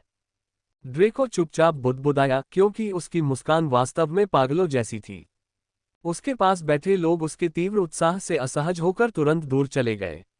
मुझे ऐसे किसी व्यक्ति के लिए काम करने में कोई दिलचस्पी नहीं है जो इस भोज को भी गंभीरता से नहीं लेता। मुझे सचमुच समझ नहीं आता कि तुम लोग अभी भी उसके पीछे क्यों पड़े हो, और मुझे कभी उसका कमांडर मत कहो। मैं आरव के लिए काम नहीं करती, अवनी ने गुस्से में कहा, और उसने आर्थर की ओर उंगली उठाई। ओह, इस घटिया इंसान ने आखिरकार अपना असली रंग दिखा ही दिया। तुम तो बस एक डरपोक हो। तुम दावा करती हो कि तुम गॉर्डन परिवार का नेतृत्व करना चाहती हो, लेकिन जैसे ही तुम्हें आगे बढ़ाया जाता है, तुम डर के मारे सिमट जाती हो और हम पर पलटवार करती हो। बहानेबाजी, घटिया, आर्थर ने जवाब दिया, जो अवनी से पीछे रहने को तैयार नहीं था। अवनी ने अपने दांत पीस लिए। उसे बिल्कुल समझ नहीं आ रहा था कि मंच पर लड़े बिना आर्थर के आलोचकों को कैसे जवाब दिया जाए। तारांकन, तारांकन, तारांकन, तारांकन, क्या ये वही है? फ्रिडाल परिवार के किसी सदस्य ने अपने किसी करीबी से पूछा, क्योंकि वह नेता की सीट पर बैठा था। ये स्पष्ट था कि वह फ्रिडाल परिवार की युवा पीढ़ी का नेता था। हाँ ब्री, वह आदमी ऐसे सो रहा है जैसे उसे दुनिया की कोई परवाह नहीं है। ब्लेज के बड़े लोग उसे मरवाना चाहते हैं। उन्होंने तो ये भी कहा कि अगर कोई उसे मार भी दे तो वह पूरी जिम्मेदारी लेंगे और यह भी सुनिश्चित करेंगे कि उस व्यक्ति को कोई तकलीफ न हो, बल्कि इसके बदले में उन्हें भारी इनाम दिया जाएगा। फ्रिडाल युवा पीढ़ी के नेता के पीछे बैठे आदमी ने फुसफुसाते हुए कहा। चून की भोज में हत्या करना मना था, लेकिन राजधानी के किसी व्यक्ति द्वारा उसे मार डालने की इच्छा होने पर उन नियमों को बदला जा सकता था। आखिरकार फ्रिडाल एक जागीरदार परिवार था और राजधानी में ब्लेज परिवार की शाखा थी, इसलिए जब कोई बुजुर्ग उन्हें कोई मिशन देता था तो वे उसे पूरी प्रभावशीलता के साथ पूरा करने के लिए तैयार रहते थे। मुझे बस यही चिंता है कि इसमें कुलपति को और नुकसान होगा, ब्री फ्रिडाल ने झुंझलाहट में कहा। ठीक है, आपको ज्यादा चिंता करने की जरूरत नहीं है, क्योंकि यहाँ तक कि कुलपति को भी लाभ देने का वादा किया गया है, जो उसे टियर 7 जादूगर क्षेत्र में आगे बढ़ने में मदद कर सकता है। यदि हम आरव को मारने में सक्षम हैं, तो ये सब उसकी गलती है कि वह बहुत प्रभावशाली है। आदमी ने आरव को ईर्ष्या के साथ देखते हुए खर्राटे लिए, क्योंकि वह चिंता मुक्त होकर सो रहा था। मुझे आश्चर्य है कि मैंने इस आदमी के बारे में पहले क्यों नहीं सुना, ब्री ने पूछा। ठीक है, आप जानते हैं कि आप हमेशा अगले शहर में दूसरे व्यक्ति के साथ मुकाबला करने के लिए अगली रैंक प्राप्त करने की योजना बना रहे हैं, जिससे आपको एकांत में जाना पड़ता है। यही कारण है कि आप उसके बारे में नहीं जानते हैं। आखिरकार वह हाल ही में एक ज़ोंबी परीक्षण में प्रसिद्धि के लिए उभरा है, जिसमें हमने कभी भाग नहीं लिया। इसके बजाय वह गौरव हमारे लिए होगा, फ्रिडाल आदमी ने ब्री को समझाया।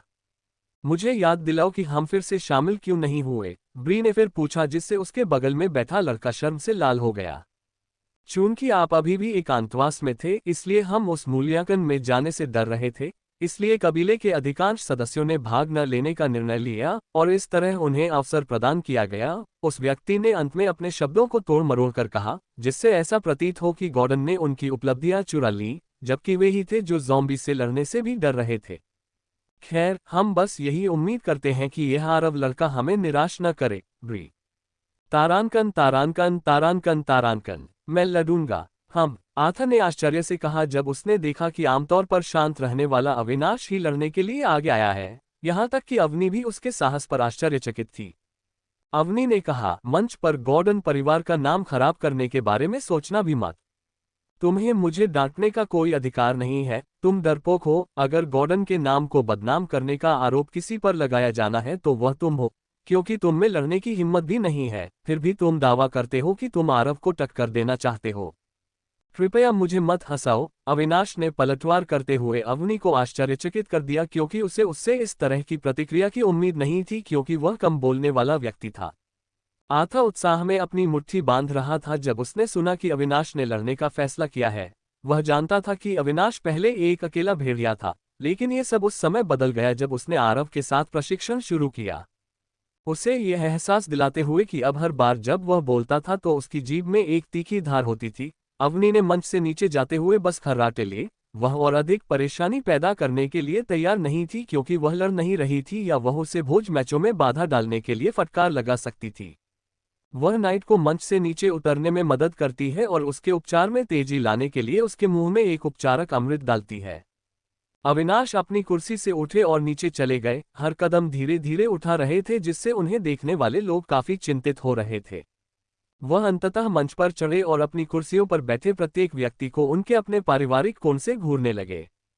मैं किसी भी ऐसे प्रतिद्वंदी से मुकाबला करूंगा जो आरव से लड़ने में रुचि रखता है। अगर आप मुझे हरा सकते हैं तो आपको इस समय मौजूद आरव के दूसरे जनरल आथा से लड़ने की अनुमति है।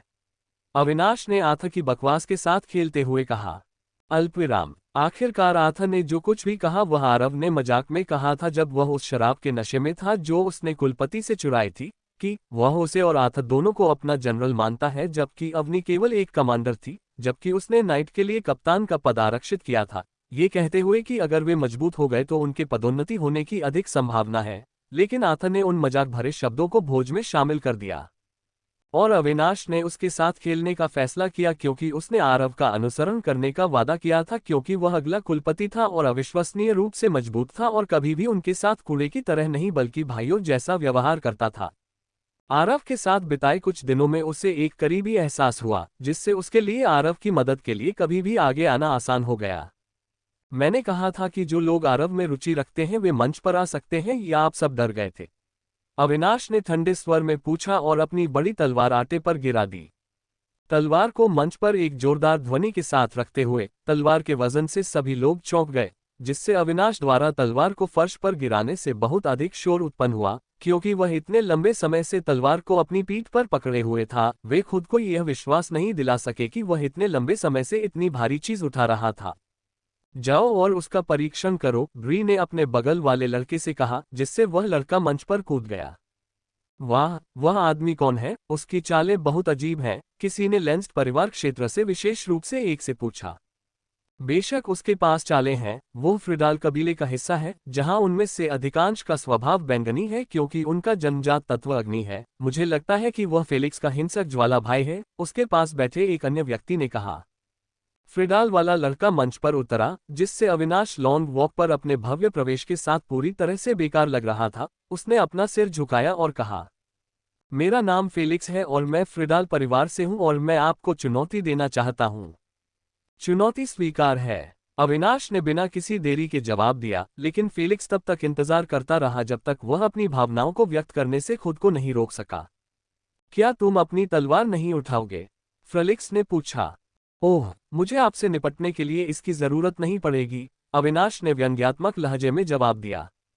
यू बस फ्रिडाल परिवार के एक सदस्य को कम आंकने के कारण तुम मर चुके हो, फेलिक्स ने गुस्से में कहा, क्योंकि वह इस तथ्य पर काबू नहीं पा सका था कि गॉर्डन परिवार का कोई व्यक्ति उसे तिरस्कार से देख रहा था। जबकि शुरुआत में वह अहंकारी व्यवहार कर रहा था। फेलिक्स ने बिना समय गंवाए शीर्ष मंच पर अपने प्रतिद्वंद्वी अविनाश की ओर दौड़ लगा दी। उन्होंने बचाव की भी परवाह नहीं की, उनका पूरा ध्यान अविनाश पर तब तक हमला करने पर था जब तक कि वह उन्हें मंच से बाहर नहीं कर देते। अविनाश के अपने प्रति तिरस्कार का फायदा उठाना भी उनकी रणनीति का हिस्सा था।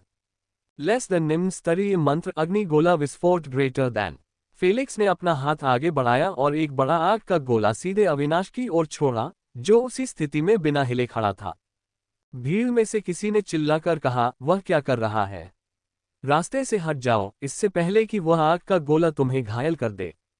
क्या वह सचमुच अग्नि तत्व के हमले का सामना करने की कोशिश कर रहा है? यह अविश्वसनीय रूप से मूर्खतापूर्ण है, क्योंकि ज्वाला के हमलों में उच्च आक्रमण शक्ति होती है। वहां उपस्थित दर्शकों में बड़बड़ाहट उत्पन्न हो गई, जो अपने विचार व्यक्त करने से खुद को रोक नहीं सके। केवल आथा के चेहरे पर हल्की सी मुस्कान थी। उसे विश्वास था कि आग का गोला अविनाश के सामने कुछ नहीं कर पाएगा, क्योंकि उसने आरव के प्रशिक्षण के दौरान उसकी शक्ति को प्रत्यक्ष रूप से देखा था। जैसे ही ऐसा लगा कि आग का गोला अपने लक्ष्य पर लगने वाला है, अविनाश की गहरी आवाज पूरे क्षेत्र में गूंज उठी। लेस देन निम्न स्तरीय मंत्र पृथ्वी shield greater than.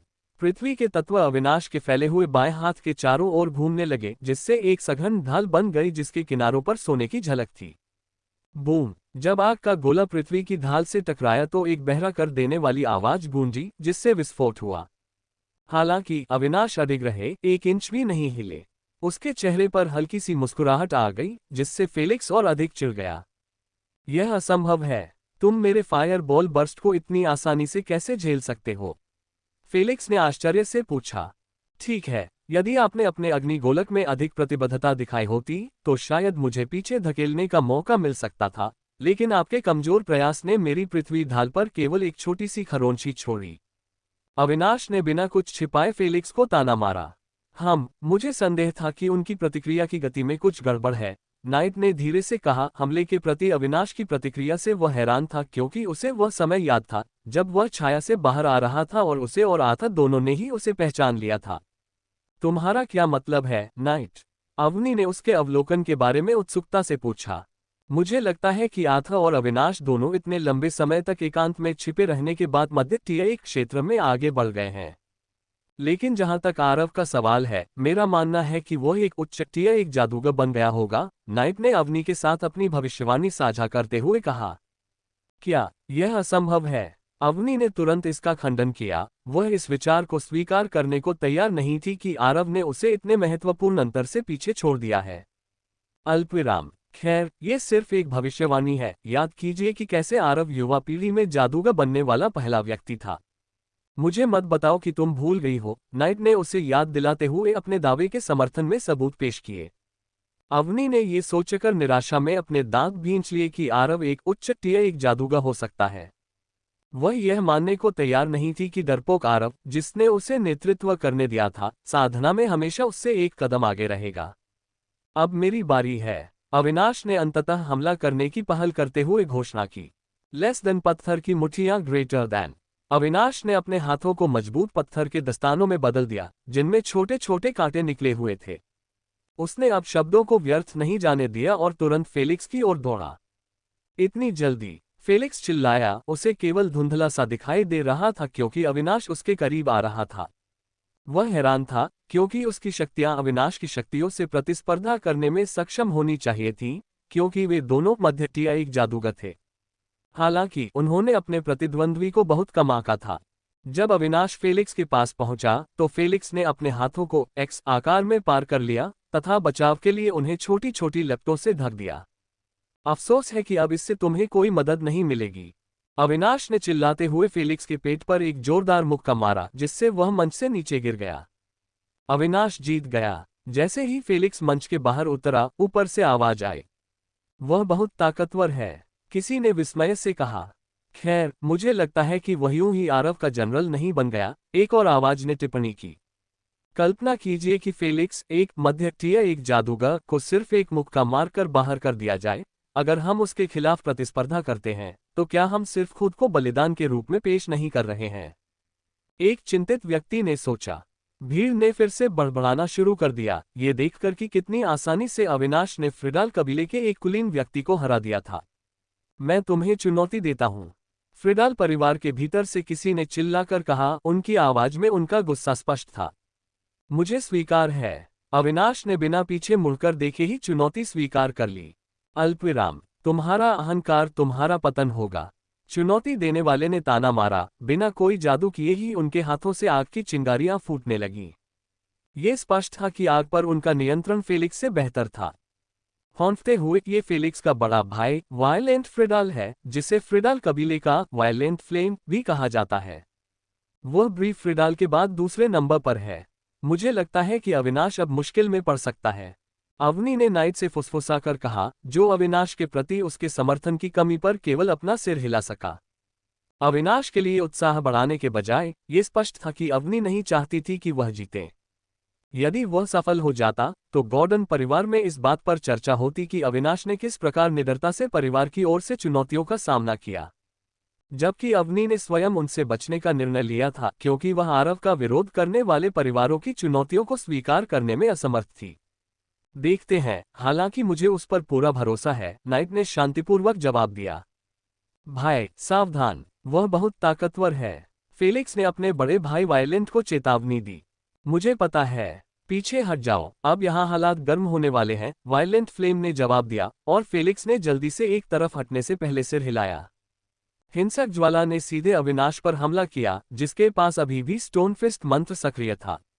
Less than निम्न स्तरीय मंत्र अग्नि मुट्ठी ग्रेटर देन। मेरा मुक्का खाओ और देखते हैं किसका जादू ज्यादा शक्तिशाली है।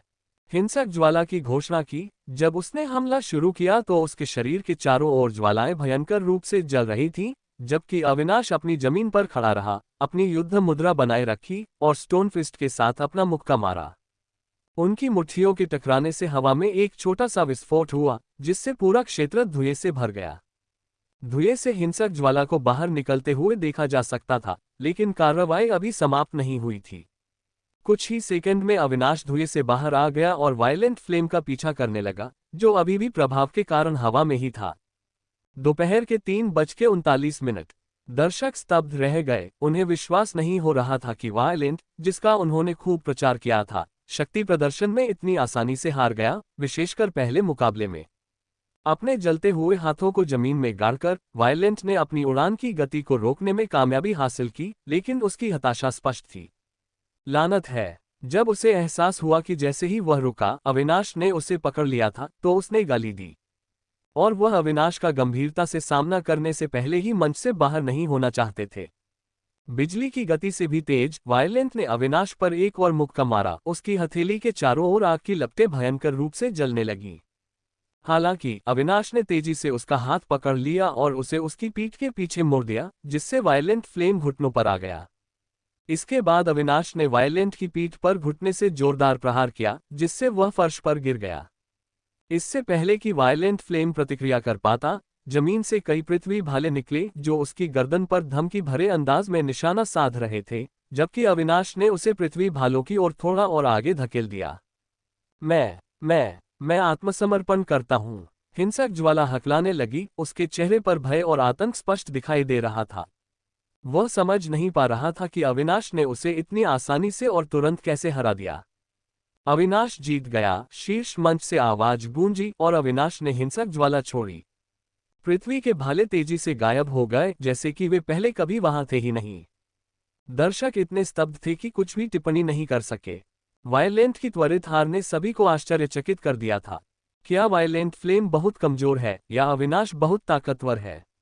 मैं समझ नहीं पा रहा कि वायलेंट को इतनी आसानी से कैसे हरा दिया गया, भीड़ में से किसी ने आश्चर्य से पूछा। शश, लगता है गॉर्डन कबीले के ये कमीने बहुत ताकतवर हैं। शुक्र है कि आरव अभी सो रहा है। लेंजर परिवार के एक सदस्य ने फुसफुसाते हुए कहा, अन्यथा हमें मंच पर कदम रखने का साहस भी नहीं होगा। परिवार के बाकी सदस्यों ने सिर हिलाया, क्योंकि उन्होंने पहले भी आरव की दुर्जय क्षमताओं को देखा था, और अब अविनाश वही आभा दे रहा था जो आरव ने दक्षिणी दीवार पर लड़ाई के दौरान दी थी। क्या तुम उसे हरा सकते हो, भाई? शीला लेंजट ने अरमान से चुपचाप पूछा। उसकी नजरें अविनाश पर टिकी थीं। उसने देखा था कि अविनाश ने कितनी आसानी से दो विरोधियों को हरा दिया था, जिससे लोग ये भूल गए थे कि उसने अपनी तलवार जमीन से निकाली भी नहीं थी।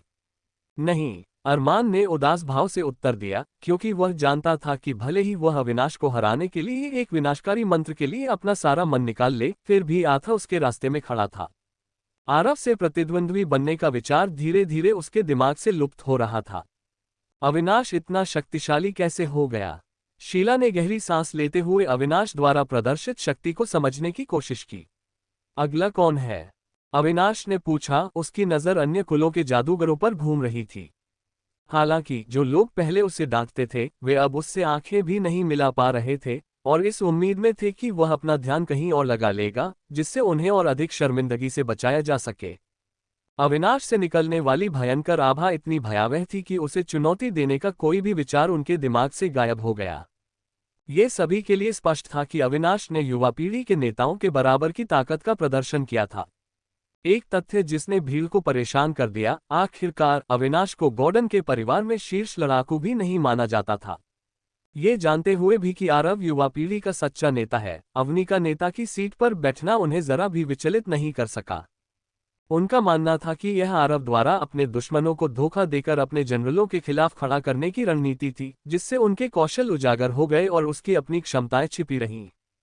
वे केवल इतना जानते थे कि उसके पास एक दुर्जय गोलेम है, जिसका उसने वादा किया था कि वह भोज चुनौतियों में चीजों को निष्पक्ष बनाने के लिए इसका उपयोग नहीं करेगा।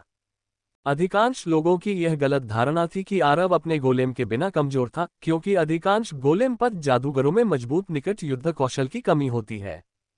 केवल कुछ लोगों ने ही आरव के भाले के कौशल के बारे में सुना था, जिसके कारण वे उसे चुनौती दे रहे थे। उनका मानना था कि यदि कोई उसे हरा देगा तो वह निश्चित रूप से प्रसिद्धि प्राप्त करेगा। इसलिए वे अपने पक्षपातपूर्ण विश्वासों पर अड़े रहे और दावा किया कि आरव में निकट युद्ध कौशल की कमी थी और वह केवल गोलेम बनाने की अपनी प्रतिभा के कारण ही प्रसिद्धि में आया था। हालांकि लेंजर परिवार में कुछ चुनिंदा लोग ही सच्चाई जानते थे। आरव गॉर्डन की युवा पीढ़ी के बीच निर्विवाद रूप से शक्तिशाली व्यक्ति थे। उन्होंने उसकी लड़ाइयों को प्रत्यक्ष रूप से देखा था और उसकी शक्ति के बारे में जागरूकता फैलाने की कोशिश की थी, लेकिन उनकी चेतावनियों को गंभीरता से नहीं लिया गया। मैंने पूछा, अगला कौन है? अविनाश ने अपनी दोनों बाहें क्रॉस करके अपनी विशाल तलवार पर झुकते हुए दोहराया, जो अभी भी जमीन में मजबूती से लगी हुई थी। ये दृश्य सभी को याद दिलाता है कि कोई भी उसे तलवार खींचने के लिए मजबूर नहीं कर सकता था। अचानक उन्हें याद आया कि उसने फेलिक्स को लापरवाही से कहा था कि वह उसकी तलवार के लायक नहीं है। उस समय उन्होंने इसे महज धोखा मानकर खारिज कर दिया था, क्योंकि उन्हें विश्वास था कि फ्रिडाल कबीले के किसी व्यक्ति को कम आंकने की कीमत उन्हें चुकानी पड़ेगी। हालांकि अविनाश ने उन्हें मध्य स्तरीय एक जादूगरों के बीच असमानता की एक नई समझ प्रदान की थी। विभिन्न परिवारों और कुलों के जादूगरों ने अब अपने नेताओं को एक नए दृष्टिकोण से देखा और महसूस किया कि केवल वही नेता अविनाश के खिलाफ खड़ा हो सकता है जिसके पास शीर्ष स्तर के संसाधनों तक पहुंच हो। फिर भी इस एहसास के बावजूद कोई भी नेता अविनाश की शक्ति का परीक्षण करने के लिए बलि का बकरा बनने को तैयार नहीं था। उनकी नज़र फ्रिडाल कबीले की युवा पीढ़ी के नेता की ओर गई, क्योंकि वे ही एकमात्र ऐसे लोग थे जिन्हें अविनाश के हाथों बार बार हार का सामना करना पड़ा था। अच्छा, लगता है अब मेरी बारी है। अब और देर करने का कोई मतलब नहीं है, खासकर जब मेरे परिवार के लोग पहले ही बुरी तरह पिट चुके हैं। अब मैं बस अपनी इज्जत बचाने की कोशिश कर सकता हूँ। ब्री फ्रिडाल ने कहा, अपनी सीट से उठकर और जानबूझकर धीमी गति से मंच की ओर बढ़ते हुए। उनकी गतिविधियों में रहस्य का भाव आ गया। जैसे ही वह मंच पर चढ़ा, ब्री ने अपना पारिवारिक चोगा उतार दिया और उसके नीचे एक सुडौल शरीर दिखाई देने लगा। अविनाश खुद को रोक नहीं पाया और पूछा, क्या आप बैटल पाथ मैच हैं? पब फ्यूचर विज्ञापन? नहीं, ब्री ने आत्मविश्वास से कहा। मैं सिर्फ एक युद्धपद जादूगर नहीं हूं, बल्कि एक जादूपद जादूगर भी हूं। वाह, ये तो बहुत प्रभावशाली है, अविनाश ने बिना किसी डर और भय के कोई लक्षण दिखाए जवाब दिया। हालांकि भीड़ में कई लोगों के चेहरों के भाव बदलने लगे। तुम्हें आश्चर्य नहीं हो रहा? क्या तुम मेरी प्रतिभा से नहीं डरते? मैं जो कह सकता हूं उसके अनुसार तुम एक शुद्ध युद्ध जादूगर हो। अविनाश के शांत व्यवहार से हैरान होकर ब्री ने पूछा। ओह, तब तो आपको आश्चर्य हो सकता है, अविनाश ने कहा। उसके होठों पर एक शरारती मुस्कान थी। आरव के साथ मिलकर ज़ॉम्बी गिरोह के खिलाफ लड़ने के बाद पहली बार वह वास्तव में आनंद ले रहा था। वह एक मजबूत प्रतिद्वंद्वी की चाहत रखता था और अब उसके सामने एक मजबूत प्रतिद्वंद्वी खड़ा था। शुरू करो, ऊपरी मंच से एक बार फिर आवाज आए। ब्री ने अपना हाथ कमर की ओर बढ़ाया और अपनी बेल्ट से एक लंबा जर्जर सा दिखने वाला डंडा निकाला, जो कि एक अंतरिक्ष उपकरण था। भीड़ में से किसी ने कहा, एक जादू की छड़ी। ब्री के कर्मचारियों पर नजर पड़ते ही अविनाश की अभिव्यक्ति भी गंभीर हो गई। ये जादूपथ के जादूगरों के लिए एक खजाना था जो बढ़ा हुआ मन पूल प्रदान करता था और मन की वसूली में सहायता करता था। ब्री को करीब से देखने पर अविनाश ने देखा कि उस पर कई चमकदार सामान लगे हुए हैं। हालांकि उन्हें जल्दी ही एहसास हो गया कि वे सभी छिपी हुई जादुई वस्तुएं थीं, जिनमें से प्रत्येक अलग अलग प्रभाव प्रदान करती थी, जैसे कि बढ़ी हुई मन वसूली, बढ़ी हुई जादुई क्षति या बढ़ी हुई मन क्षमता। खैर, ऐसा लगता है कि धन आपकी रगों में भी दौड़ता है, अविनाश ने टिप्पणी की क्योंकि उसने जमीन से अपनी लंबी तलवार निकाली। बहुत हो गई बातें, चलो शुरू करते हैं, ब्री ने कहा। वह लगातार हो रही बातचीत से थक गई थी। लेस देन निम्न स्तरीय मंत्र विस्फोटित आग के गोले ग्रेटर दैन। ब्री ने अपनी छड़ी को जोर से फर्श पर पटका, जिससे 5 आग के गोले उठे जो उसके चारों ओर हवा में मंडराने लगे। आग की लपटें बड़ी होती गईं, तथा फेलिक्स फ्रिडाल द्वारा गर्व से प्रदर्शित की गई छोटी, हिंसक लपटों से भी बड़ी होती गईं। बहुत तेजी से आग के गोले अविनाश की ओर उड़े। तेजी से प्रतिक्रिया करते हुए अविनाश ने अपनी तलवार को 5 बार घुमाया, जिससे भूरे रंग के पृथ्वी के वार की लहरें उठीं, जो आने वाले आग के गोलों से सीधे टकराईं, जिससे वे हवा में ही फट गए। वाह, ये तो प्रभावशाली था। आपने अपने पृथ्वी तत्व को इस तरह से कैसे नियंत्रित किया? ब्री ने पूछा, उसकी आंखों में जिज्ञासा चमक रही थी। अविनाश चुप रहा। उसने आरव के अपरंपरागत विचारों के माध्यम से विकसित की गई किसी भी गुप्त तकनीक को उजागर करने से इनकार कर दिया। हो सकता है मैंने वहां एक सीमा पार कर ली हो। कोई बात नहीं, चलो लड़ाई पर ध्यान केंद्रित करते हैं, ब्री ने अविनाश को बातचीत में शामिल करने की कोशिश करते हुए कहा, जैसे चुपके से एक जादू का जाप किया और अविनाश की ओर एक और आग का गोला उड़ा दिया। पब फ्यूचर विज्ञापन। अविनाश ने बिना घबराए पीछे की ओर वार किया और आसानी से छिपे हुए हमले को विफल कर दिया। उसकी ओर भेजी गई लपटें उसी क्षण बिखर गईं जब उसका पृथ्वी से भरा हुआ हथियार उनसे टकराया। ये थकाव होता जा रहा है। अगर तुम मुझसे आगे निकलने का कोई मौका चाहते हो तो अपनी पूरी ताकत लगाओ, अविनाश ने ताना मारा। यदि आप जोर देते हैं, ब्री ने जवाब दिया, अंततः एक मंत्र को छोड़ दिया जिसे वह उच्च मन खपत के कारण बचाकर रख रहा था। लेकिन चूंकि अविनाश ने यह स्पष्ट कर दिया था कि उसे आसानी से हराया नहीं जा सकेगा, इसलिए उसके पास पूरी ताकत लगाने के अलावा कोई विकल्प नहीं बचा था। लेस देन निम्न स्तरीय मंत्र ज्वलंत सांप ग्रेटर दैन। ब्री ने अपना जादू चलाया, जिससे एक ज्वाला सांप उत्पन्न हुआ जो जमीन से एक मानव के बराबर ऊंचाई तक उठा। अपनी लाठी के प्रत्येक प्रहार के साथ वह हवा में ज्वाला तत्वों को उत्पन्न करता रहा, जिससे सर्प का शरीर ठोस और मजबूत होता गया। सामान्यतः अग्नि तत्व में पृथ्वी जैसी वस्तुओं को आकार देने और शिल्प करने की प्राकृतिक क्षमता नहीं होती, इसलिए ब्री ने बहुत ही सावधानी से उनका हेरफेर किया। अविनाश ने धैर्यपूर्वक उसके समाप्त होने का इंतजार किया। वह समय से पहले लड़ाई समाप्त करने के लिए उत्सुक नहीं था। अंततः ज्वलंत सांप का जादू पूरा हो गया, और जब उसने अविनाश पर अपने विषदंत दिखाए तो ऐसा लगा जैसे वह एक जीवित जंगली जानवर है। हमला करो, ब्री ने आदेश दिया और अग्नि सांप उछला और चीखता हुआ अविनाश की ओर बढ़ा। ये तो छोटी मोटी चालें हैं, अविनाश ने अपनी चमकदार मिट्टी से सनी तलवार को वापस जमीन में घुसाते हुए उपहास किया। लेस देन निम्न स्तरीय मंत्र पृथ्वी भाला ग्रेटर दैन। जमीन से एक तेज लंबा भाला निकला और हवा में उड़कर जलते हुए सांप पर वार किया तथा उसे वहीं रोक दिया। हालांकि सांप ने अपनी पूंछ घुमाए और भाले पर जोर से प्रहार किया, जिससे वह तुरंत टूट गया। ब्री ने जवाब दिया, तुम मेरे जलते हुए सांप से इतनी आसानी से छुटकारा नहीं पा सकोगे। ओह, मैं ऐसा करने की योजना नहीं बना रहा था। लेस देन संयोजन निम्न स्तरीय मंत्र legion of earth spears greater than. जमीन से अनगिनत भाले फूट पड़े, हवा में उड़े और फिर नीचे आकर जलते हुए सांप को चारों ओर से छेद दिया, जिससे एक घातक संरचना बन गई। अंतिम भाला सांप के सिर में घुस गया, जिससे वह मर गया तथा उसके भीतर संग्रहित अग्नि तत्व भी फट गए।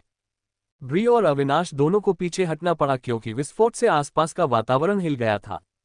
ब्री के चेहरे पर उदासी छा गई। उसे एहसास हुआ कि उसने बहुत कुछ दिखा दिया है और वह अविनाश की असली ताकत का अंदाजा भी नहीं लगा सकता। उसे हराना तो दूर की बात है। ब्री ने कहा, किसने सोचा होगा कि आप भी 2 जादूगरों के मार्ग का अनुसरण करते हैं। आप वास्तव में भेड़ की खाल में भेड़िया हैं, और यहां तक कि दर्शकों ने भी इस बात पर सहमति व्यक्त की। किसी ने भी अविनाश के इतने प्रभावशाली होने की उम्मीद नहीं की थी, क्योंकि कबीले की जासूसी जानकारी में उसका नाम भी शामिल नहीं था। जब उन्होंने अपना कबीला छोड़ा था, तब उन्होंने अविनाश को केवल आरव का एक और अनुयायी ही माना था। लेकिन अब अविनाश के असाधारण प्रदर्शन को देखकर उनके जबड़े आश्चर्य से खुले रह गए। ब्री ने अपनी लाठी को बेल्ट में रखने के उपकरण में वापस रख दिया और एक तलवार और एक छोटी गोल ढाल निकाल ली। ब्री ने कहा, यदि मैं तुम्हें जादू से नहीं हरा सकती, तो मुझे तुम्हें तब तक हराना होगा जब तक तुम हार न जाओ। ओह, लाओ इसे! अविनाश की हंसी डरावनी तरह से गूंज उठी। वह काफी समय से एक सच्चे प्रतिद्वंद्वी की तलाश में था। उसका सारा अभ्यास आरव के गोलेम और आर्थर के साथ स्पास के साथ हुआ था, और उसने कभी भी एक वास्तविक दुर्जय प्रतिद्वंद्वी को हराने की संतुष्टि का अनुभव नहीं किया था, क्योंकि वह अधिकतर गोलेम से पराजित होता था और वह और आर्थर अधिकतर बराबरी पर लड़ते थे। लेकिन अब उसके पास अपनी सारी संचित ऊर्जा को बाहर निकालने का अवसर था, और वह इसके हर पल का आनंद लेना चाहता था, क्योंकि उसने अपनी तलवार जमीन से निकाली थी। मुझे दिखाओ कि तुम्हारे पास क्या है, अविनाश ने पुकारा और चेहरे पर आत्मविश्वास भरी मुस्कान के साथ ब्री को अपने पास आने का इशारा किया। उसके हाथ खुले हुए थे, ब्री द्वारा लाई जाने वाली किसी भी चुनौती का सामना करने के लिए तैयार। अविनाश और ब्री अपनी तलवारों से भिड़ गए, और ये देखने वाले सभी लोगों के लिए स्पष्ट था कि अविनाश की शारीरिक शक्ति ब्री से अधिक थी, क्योंकि वह ब्री को पीछे धकेलने में सक्षम था। उनकी श्रेष्ठ शक्ति ने उन्हें ब्री के सभी तलवार के प्रहारों को अपने बड़े हथियार से आसानी से रोकने में सक्षम बनाया, तथा वे इसे कुशलतापूर्वक दोनों हाथों से चलाते थे। इसके विपरीत, हर बार जब अविनाश ब्री पर वार करता था, तो उसे तुरंत अपनी ढाल से अपना बचाव करना पड़ता था। लेकिन फिर भी अपने प्रयासों के बावजूद अविनाश द्वारा हर बार हमला करने पर ब्री कई फीट दूर जा गिरी। ब्री को समझ नहीं आ रहा था कि एक छोटे कद वाले व्यक्ति के पास इतनी अपार शक्ति कैसे हो सकती है। क्या आपके पास बस इतना ही है? अगर ऐसा है, तो आपको अब हार मान लेनी चाहिए, अविनाश ने ताना मारा। एक तरफ से वार करते हुए अंततः ब्री पर प्रहार किया, जिससे वह हवा में उड़ गया और फिर जमीन पर गिर पड़ा। लेस देन निम्न स्तरीय मंत्र अग्नि प्रकोप ग्रेटर दैन। अचानक ब्री के हाथ के चारों ओर आग भड़क उठी। तेजी से प्रतिक्रिया करते हुए ब्री ने अपनी मुट्ठी जमीन पर मार दी। अविनाश ने आंखें सिकोड़ ली जब उसने देखा कि ब्री एक जादू करते हुए पृथ्वी में अग्नि ऊर्जा का प्रवाह कर रही थी। अविनाश की खतरे की इंद्रियां झंझना उठीं। अरे, यह नीचे से आ रहा है, उसने चिल्लाकर कहा। उसे एहसास हुआ कि उसने अपने प्रतिद्वंद्वी को कम करके आंका था। वह हमेशा यह मानता था कि कोई भी उसकी पृथ्वी निरोध क्षमता से बच नहीं सकता, जब तक कि वह उससे कम 2 रैंक ऊपर न हो। लेकिन अविनाश को यह जानकर आश्चर्य हुआ कि भूमिगत उसकी खोज उतनी सशक्त नहीं थी जितनी कि जमीन के ऊपर थी। इस प्रकार उसे हमले का पता बहुत देर से चला, जिससे वह बच नहीं सका और उसे हमले का सीधा सामना करना पड़ा। आह! जवाब में अविनाश चिल्लाया जबकि आग उसे घेर रही थी। उन्होंने एक ऐसे कौशल का प्रयोग किया जिसका उन्होंने पहले कभी उपयोग नहीं किया था। लेस देन निम्न स्तरीय कौशल 5 टन तलवार ग्रेटर दैन।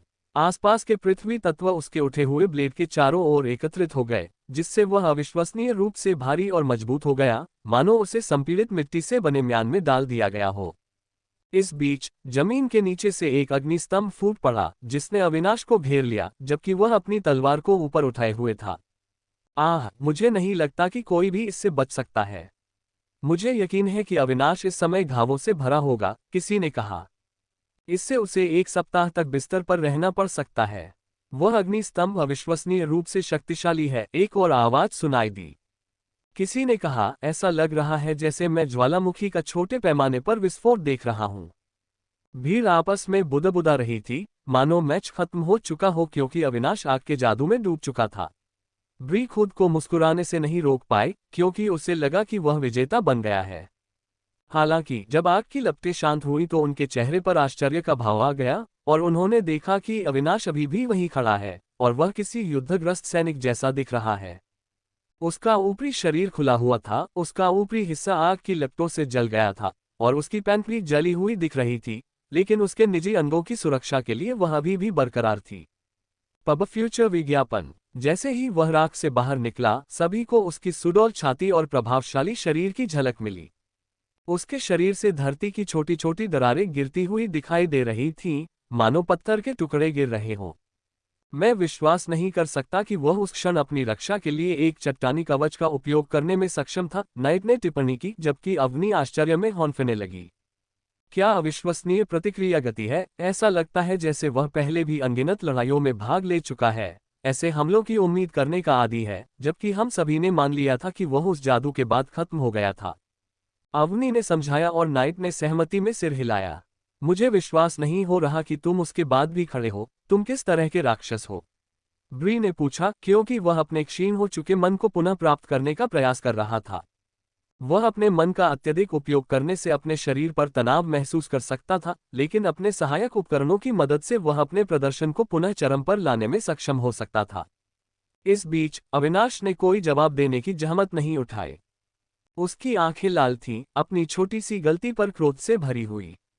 उसने आरव के गोलेम के विरुद्ध लड़ाई लड़ी थी, जिसके कारण वह दूसरों के युद्ध कौशल को कमतर आंकने लगा था, क्योंकि उसे लगता था कि वे कौशल की वास्तविक क्षमता को सामने नहीं ला सकते या फिर उनमें युद्ध क्षमता की कमी है, तथा वे अपने मंत्रों पर बहुत अधिक निर्भर हैं। अब उसे एहसास हुआ कि कोई तो है जो उसे उसकी सीमा तक धकेल सकता है। इस बात को ध्यान में रखते हुए उन्होंने अपनी स्वयं आविष्कृत तलवार कौशल का प्रयोग किया, जो उनकी अद्वितीय युद्ध शैली से मेल खाने के लिए बनाया गया था। लेस देन संयोजन निम्न स्तरीय कौशल 5 टन तलवार जोड़ क्रूर प्रहार ग्रेटर दैन। अब तलवार, जो मिट्टी से ढकी हुई थी, फर्श पर गिर गई, जिससे पूरा मंच हिल गया और संरचना बिखर गई, मानो कोई छोटा भूकंप आ रहा हो।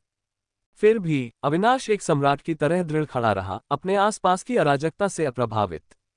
उसके प्रहार से उसके आसपास की धरती अविचलित रही। दोनों हाथों का उपयोग करते हुए अविनाश ने हाथों के संकेतों की एक श्रृंखला करने से पहले अपनी तलवार को वापस जमीन में डाल दिया। लेस देन निम्न स्तरीय मंत्र पृथ्वी ग्रैपलिंग हाथ ग्रेटर दैन। जैसे ही उसके हाथ आपस में जुड़े, पृथ्वी तत्वों से बने बड़े हाथ ब्री के पास आ गए और उसे कसकर पकड़ लिया, जिससे प्रतिरोध की कोई गुंजाइश नहीं रही। अविनाश के चेहरे पर एक ठंडा भाव था जब वह धमकी भरे स्वर में बोल रहा था, हार मान लो, वरना मुझे तुम्हारे शरीर की हर हड्डी तोड़ने में मजा आएगा। ब्री को उस व्यक्ति से हारने के विचार से बहुत अपमान महसूस हुआ जो उसका नेता भी नहीं था। यदि उसका प्रतिद्वंद्वी आरव होता तो वह हार मान लेता, लेकिन चूंकि अविनाश केवल उसका अनुयायी था, इसलिए आत्मसमर्पण करने से केवल उस पर और उसके कबीले पर ही कलंक लगता। इसलिए उसने प्रतिरोध करने का प्रयास किया, इस आशा में कि वह किसी तरह मिट्टी से बने हाथों की पकड़ से मुक्त हो जाएगा। हालांकि उसकी ताकत कमजोर साबित हुई और वह जो चाहता था उसे हासिल करने में असमर्थ रहा। हम भागने की कोशिश कर रही हो। मुझे लगता है मुझे तुम्हें सबक सिखाना होगा, अविनाश ने ब्री के संघर्ष को देखते हुए गुस्से से कहा। पब फ्यूचर विज्ञापन। उसने अपनी पकड़ मजबूत कर ली, जिससे पृथ्वी के हाथों ने भी ब्री पर अपनी पकड़ मजबूत कर ली। हड्डियों के टूटने की आवाज हवा में गूंज रही थी और आवाजें स्पष्ट रूप से निकल रही थीं। आह, प्लीज, इसे रोको, मैं हार मानता हूं। ब्री ने डर के मारे विनती की, उसका शरीर पसीने से भीग गया था। जैसे ही उसे कड़ी पकड़ से आजाद किया गया, वह जमीन पर गिर पड़ा और खुद को संभाल नहीं पाया। फ्रिडाल कबीले के सदस्य उसकी मदद के लिए दौड़े और उसे उठाया।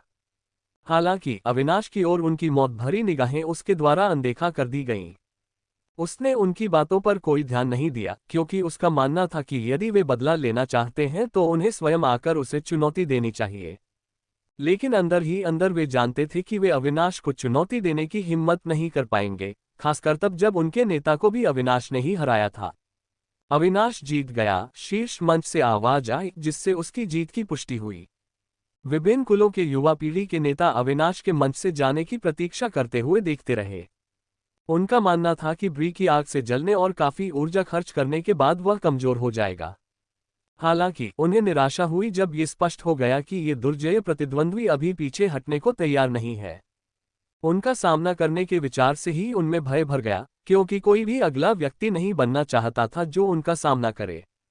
अगला कौन है? अविनाश की दबंग आवाज पूरे क्षेत्र में गूंज उठी, जिससे कुलों की युवा पीढ़ी के नेताओं ने निराशा और लाचारी में अपनी मुट्ठियां भींच लीं। उन्हें एहसास हुआ कि वे ब्री से बेहतर नहीं थे और अविनाश को चुनौती देने के विचार ने उन्हें अनिश्चितता से भर दिया। मुझे यकीन नहीं हो रहा कि तुम ही वो लोग हो जो आरव को चुनौती देना चाहते थे। क्या तुम लोग सही दिमाग में भी थे? तुम शायद ही मुझे चुनौती दे सकते हो। अविनाश ने भौहें चढ़ाकर सवाल किया। वह उन विशेषज्ञों की क्षमता से निराश थे जिन्होंने आरव पर उंगली उठाई थी, जबकि उनके पास इसे साबित करने के लिए कोई ठोस आधार नहीं था।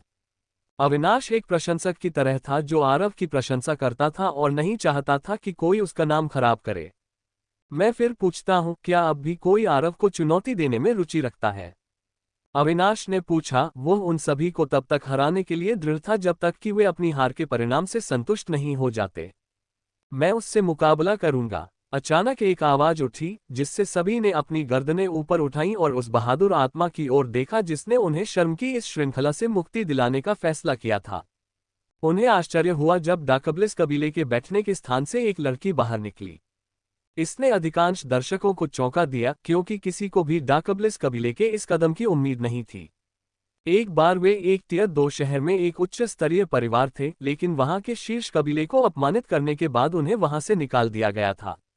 यद्यपि अब वे टियर 3 एस्टोनिया शहर में रहते थे, फिर भी किसी को उनकी शक्तियों पर संदेह नहीं था, भले ही वे हमेशा रहस्यमय तरीके से कार्य करते थे। हर कोई जानता था कि डाकबलिस परिवार अंधेरे और अभिशाप जादू के उपयोग में कुशल था, जिसने उन्हें भयानक रूप से डरावना बना दिया था। ये तथ्य कि उनमें से सबसे प्रतिभाशाली व्यक्ति में 2 तत्वों के लिए दोहरी जन्मजात प्रतिभा थी, जादूगर के रूप में उनकी प्रगति में और भी वृद्धि कर गया। मेरा नाम क्लेरिसा डाकबलिस है, मैं आज यहाँ युवा पीढ़ी की नेता हूँ, लड़की ने अपना परिचय दिया। ओह, मैं अविनाश गॉर्डन्स हूँ, आरव गॉर्डन्स का सबसे कमजोर जनरल। आपके साथ मुकाबला करके मुझे गर्व महसूस हो रहा है, अविनाश ने मजाकिया अंदाज में कहा, क्योंकि वह क्लेरिसा के साथ अभिनय करने की कोशिश कर रहा था। ये सर्वविदित था कि डाकबलिस कबीला अधिकांश परिवारों की तुलना में अधिक प्रतिस्पर्धी था, जिसमें अक्सर कई युवा पीढ़ी के नेता होते थे जो एक दूसरे के साथ तब तक प्रतिस्पर्धा करते थे जब तक कि अंतिम विजेता को परिवार के बुजुर्गों द्वारा स्वीकार नहीं कर लिया जाता था। इसलिए यह आश्चर्य की बात नहीं थी कि क्लेरिसा अविनाश के प्रस्ताव का फायदा उठाने की कोशिश कर रही थी। थकी हुई और लड़ने के लिए दृढ़, क्लेरिसा ने थके हुए अविनाश को हराने का एक अवसर देखा। यदि वह अविनाश को हराने में सफल हो जाती है, तो यह एक ऐसी उपलब्धि होगी जो उसके किसी भी भाई बहन ने हासिल नहीं की होगी। इसमें कबीले में उसकी स्थिति को ऊंचा उठाने की क्षमता थी। जब भी आप तैयार हो, मैं तैयार हूं, क्लेरिसा ने आत्मविश्वास से घोषणा की। खैर, मैं अजीब हूं, अविनाश ने जवाब देना शुरू किया, लेकिन उसे बहुत देर से एहसास हुआ कि उस पर छिपकर हमला किया गया था। क्लेरिसा उसकी परछाई से निकलकर आए और उसने पीछे से उस पर वार किया, जिससे वह अचंभित रह गया। जिस गति से उसने डूबती छायाओं का मंत्र निष्पादित किया वह नाइट से भी बेहतर था, जिससे नाइट शर्मिंदगी से लाल हो गया। अल्पविराम। अब यह बात सभी के लिए स्पष्ट हो गई थी कि छाया तत्व का उपयोग करने के मामले में वह अभी भी नौसिखिया था। तेजी से प्रतिक्रिया करते हुए अविनाश ने क्लेरिसा के दूसरे कॉम्बो हमले को टाल दिया। उसकी आंखें एकाग्रता में सिकुड़ी हुई थीं। उसके हाथ तेजी से हिल रहे थे, हाथ के संकेत बना रहे थे। लेस देन निम्न स्तरीय मंत्र, पृथ्वी से जूझते हाथ, ग्रेटर दैन।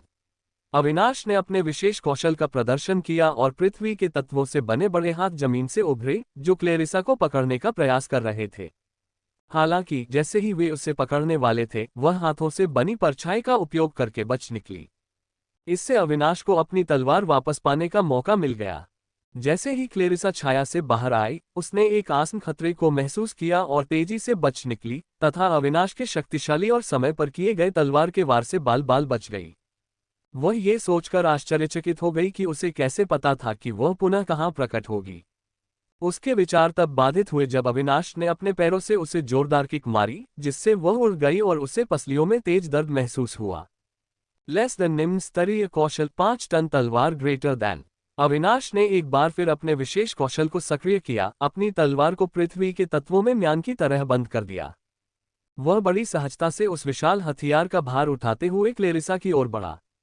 ये देखकर सभी लोग आश्चर्यचकित हो गए कि वह इतनी भारी तलवार को इतनी आसानी से कैसे संभाल रहा है। लेकिन अविनाश ने अपने प्रतिद्वंद्वी को अपमानित किए बिना लड़ाई को तेजी से समाप्त करने पर ही ध्यान केंद्रित किया। चूंकि वह महिला थी, इसलिए उसे गंभीर चोट लगने से बचाने के लिए उसने जानबूझकर अपनी पिछली किक की ताकत को रोक लिया था।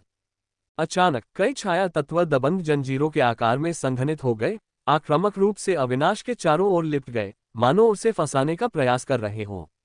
लेस देन निम्न स्तरीय मंत्र, छाया बंधन, ग्रेटर दैन। क्लेरिसा ने अपनी तकनीक का प्रयोग किया, जिसका उद्देश्य अविनाश को उनके चंगुल में फंसाना था।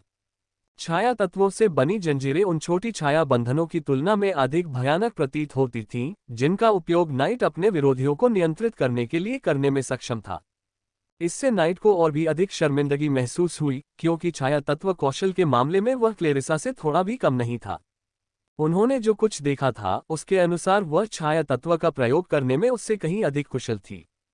तुम सब मेरी तरफ क्यों देख रहे हो? क्या तुम्हें नहीं पता कि गॉर्डन कबीले पृथ्वी तत्वों में माहिर है? मेरे छाया तत्व की तुलना उसके साथ मत करो, ये केवल मेरा द्वितीयक तत्व है। नाइट ने शिकायत की, उसके चेहरे पर शर्म की एक झलक थी। जब अविनाश चिल्लाया और कसकर बंधी छाया जंजीरों से मुक्त होने के लिए संघर्ष किया, तो क्लेरिसा ने उसे चेतावनी दी, उससे बचने के बारे में सोचना भी मत। अल्पविराम। एक तेज गति से क्लेरिसा ने अपने छिपाए हुए 2 खंजरों को बाहर निकाल दिया और उन्हें बाहर निकाल दिया, जिससे संक्षारक छाया तत्वों की एक अंधेरी और शक्तिशाली लहर अविनाश की ओर तेजी से बढ़ी। लेस देन निम्न स्तरीय मंत्र डार्क ग्रेटर दैन ट्रैक। छाया तत्वों से बनी जंजीरें अविनाश की ताकत के बल पर टूट गईं। एक बार मुक्त होने के बाद उसने बिना समय बर्बाद किए क्लेरिसा के काले वार की ओर एक पृथ्वी वार भेजकर जवाबी हमला किया। यद्यपि उनका हमला बाद में हुआ, लेकिन वह आसानी से छाया को चीरता हुआ सीधे क्लेरिसा की ओर बढ़ गया। एक त्वरित प्रतिक्रिया में उसने अपना हाथ आगे बढ़ाया, जिससे बचा हुआ काला निशान उसकी हथेली पर जा लगा। आश्चर्य की बात यह है कि हल्की कंपन के अलावा उसके शरीर पर इसका कोई प्रभाव नहीं पड़ा। अविनाश अपनी जगह पर खड़ा रहा और आत्मविश्वास से मुस्कुराता रहा। तुम खत्म हो गई, लड़की, अविनाश ने मुस्कुराते हुए घोषणा की। क्लेरिसा ने अपने सामने 2 खंजर रख लिए तथा उस पृथ्वी कण से अपना बचाव करने के लिए तैयार हो गई जो अभी भी तेज गति से उसकी ओर उड़ रहा था। हालांकि जैसे जैसे हमला करीब आता गया, उसने तेजी से उस डूबती हुई छाया कौशल का इस्तेमाल किया जिसे वह बचाकर रख रही थी, और इसका उपयोग आने वाले हमले से बचने के लिए किया, क्योंकि उसे लगा कि उस हमले से बचने के बाद वह किसी भी तरह से साफ नहीं बच पाएगी। उसने निराशा में अपने दांत पीस लिए, क्योंकि उसे पता था कि वह उस कौशल का इस्तेमाल जवाबी हमले के लिए करना चाहती थी, लेकिन अब वह अपने इस्तेमाल के कारण कूलडाउन में चला गया था। एक बार फिर छाया से बाहर आते हुए क्लेरिसा को खतरे का एहसास हुआ, जो पहले से भी अधिक प्रबल था, और उसे पता था कि अविनाश ने फिर से उस पर आक्रमण कर दिया है। वह मुझे क्यों ढूंढता रहता है? वह मन ही मन सोच रही थी। लेकिन कोई अन्य विकल्प उपलब्ध न होने के कारण उसने अविनाश द्वारा भेजे गए नवीनतम पृथ्वीवार से स्वयं को बचाने पर ध्यान केंद्रित किया, क्योंकि उसके पास कोई विकल्प नहीं था और डूबती हुई परछाइयों का इतनी तेजी से उपयोग नहीं किया जा सकता था। बूम! अविनाश ने विजयी स्वर में कहा, जब उसके पृथ्वी कटौती के बल से क्लेरिसा मंच से उड़ गई। ये स्पष्ट था कि वह उसके शक्तिशाली हमले से अपना बचाव करने में असमर्थ थी। हालांकि दोनों ने अपने जादू को उजागर करने के लिए एक ही अवधारणा का उपयोग किया, लेकिन ये स्पष्ट था कि अविनाश के पृथ्वी कटौती में अधिक विनाशकारिता और प्रभावशीलता थी।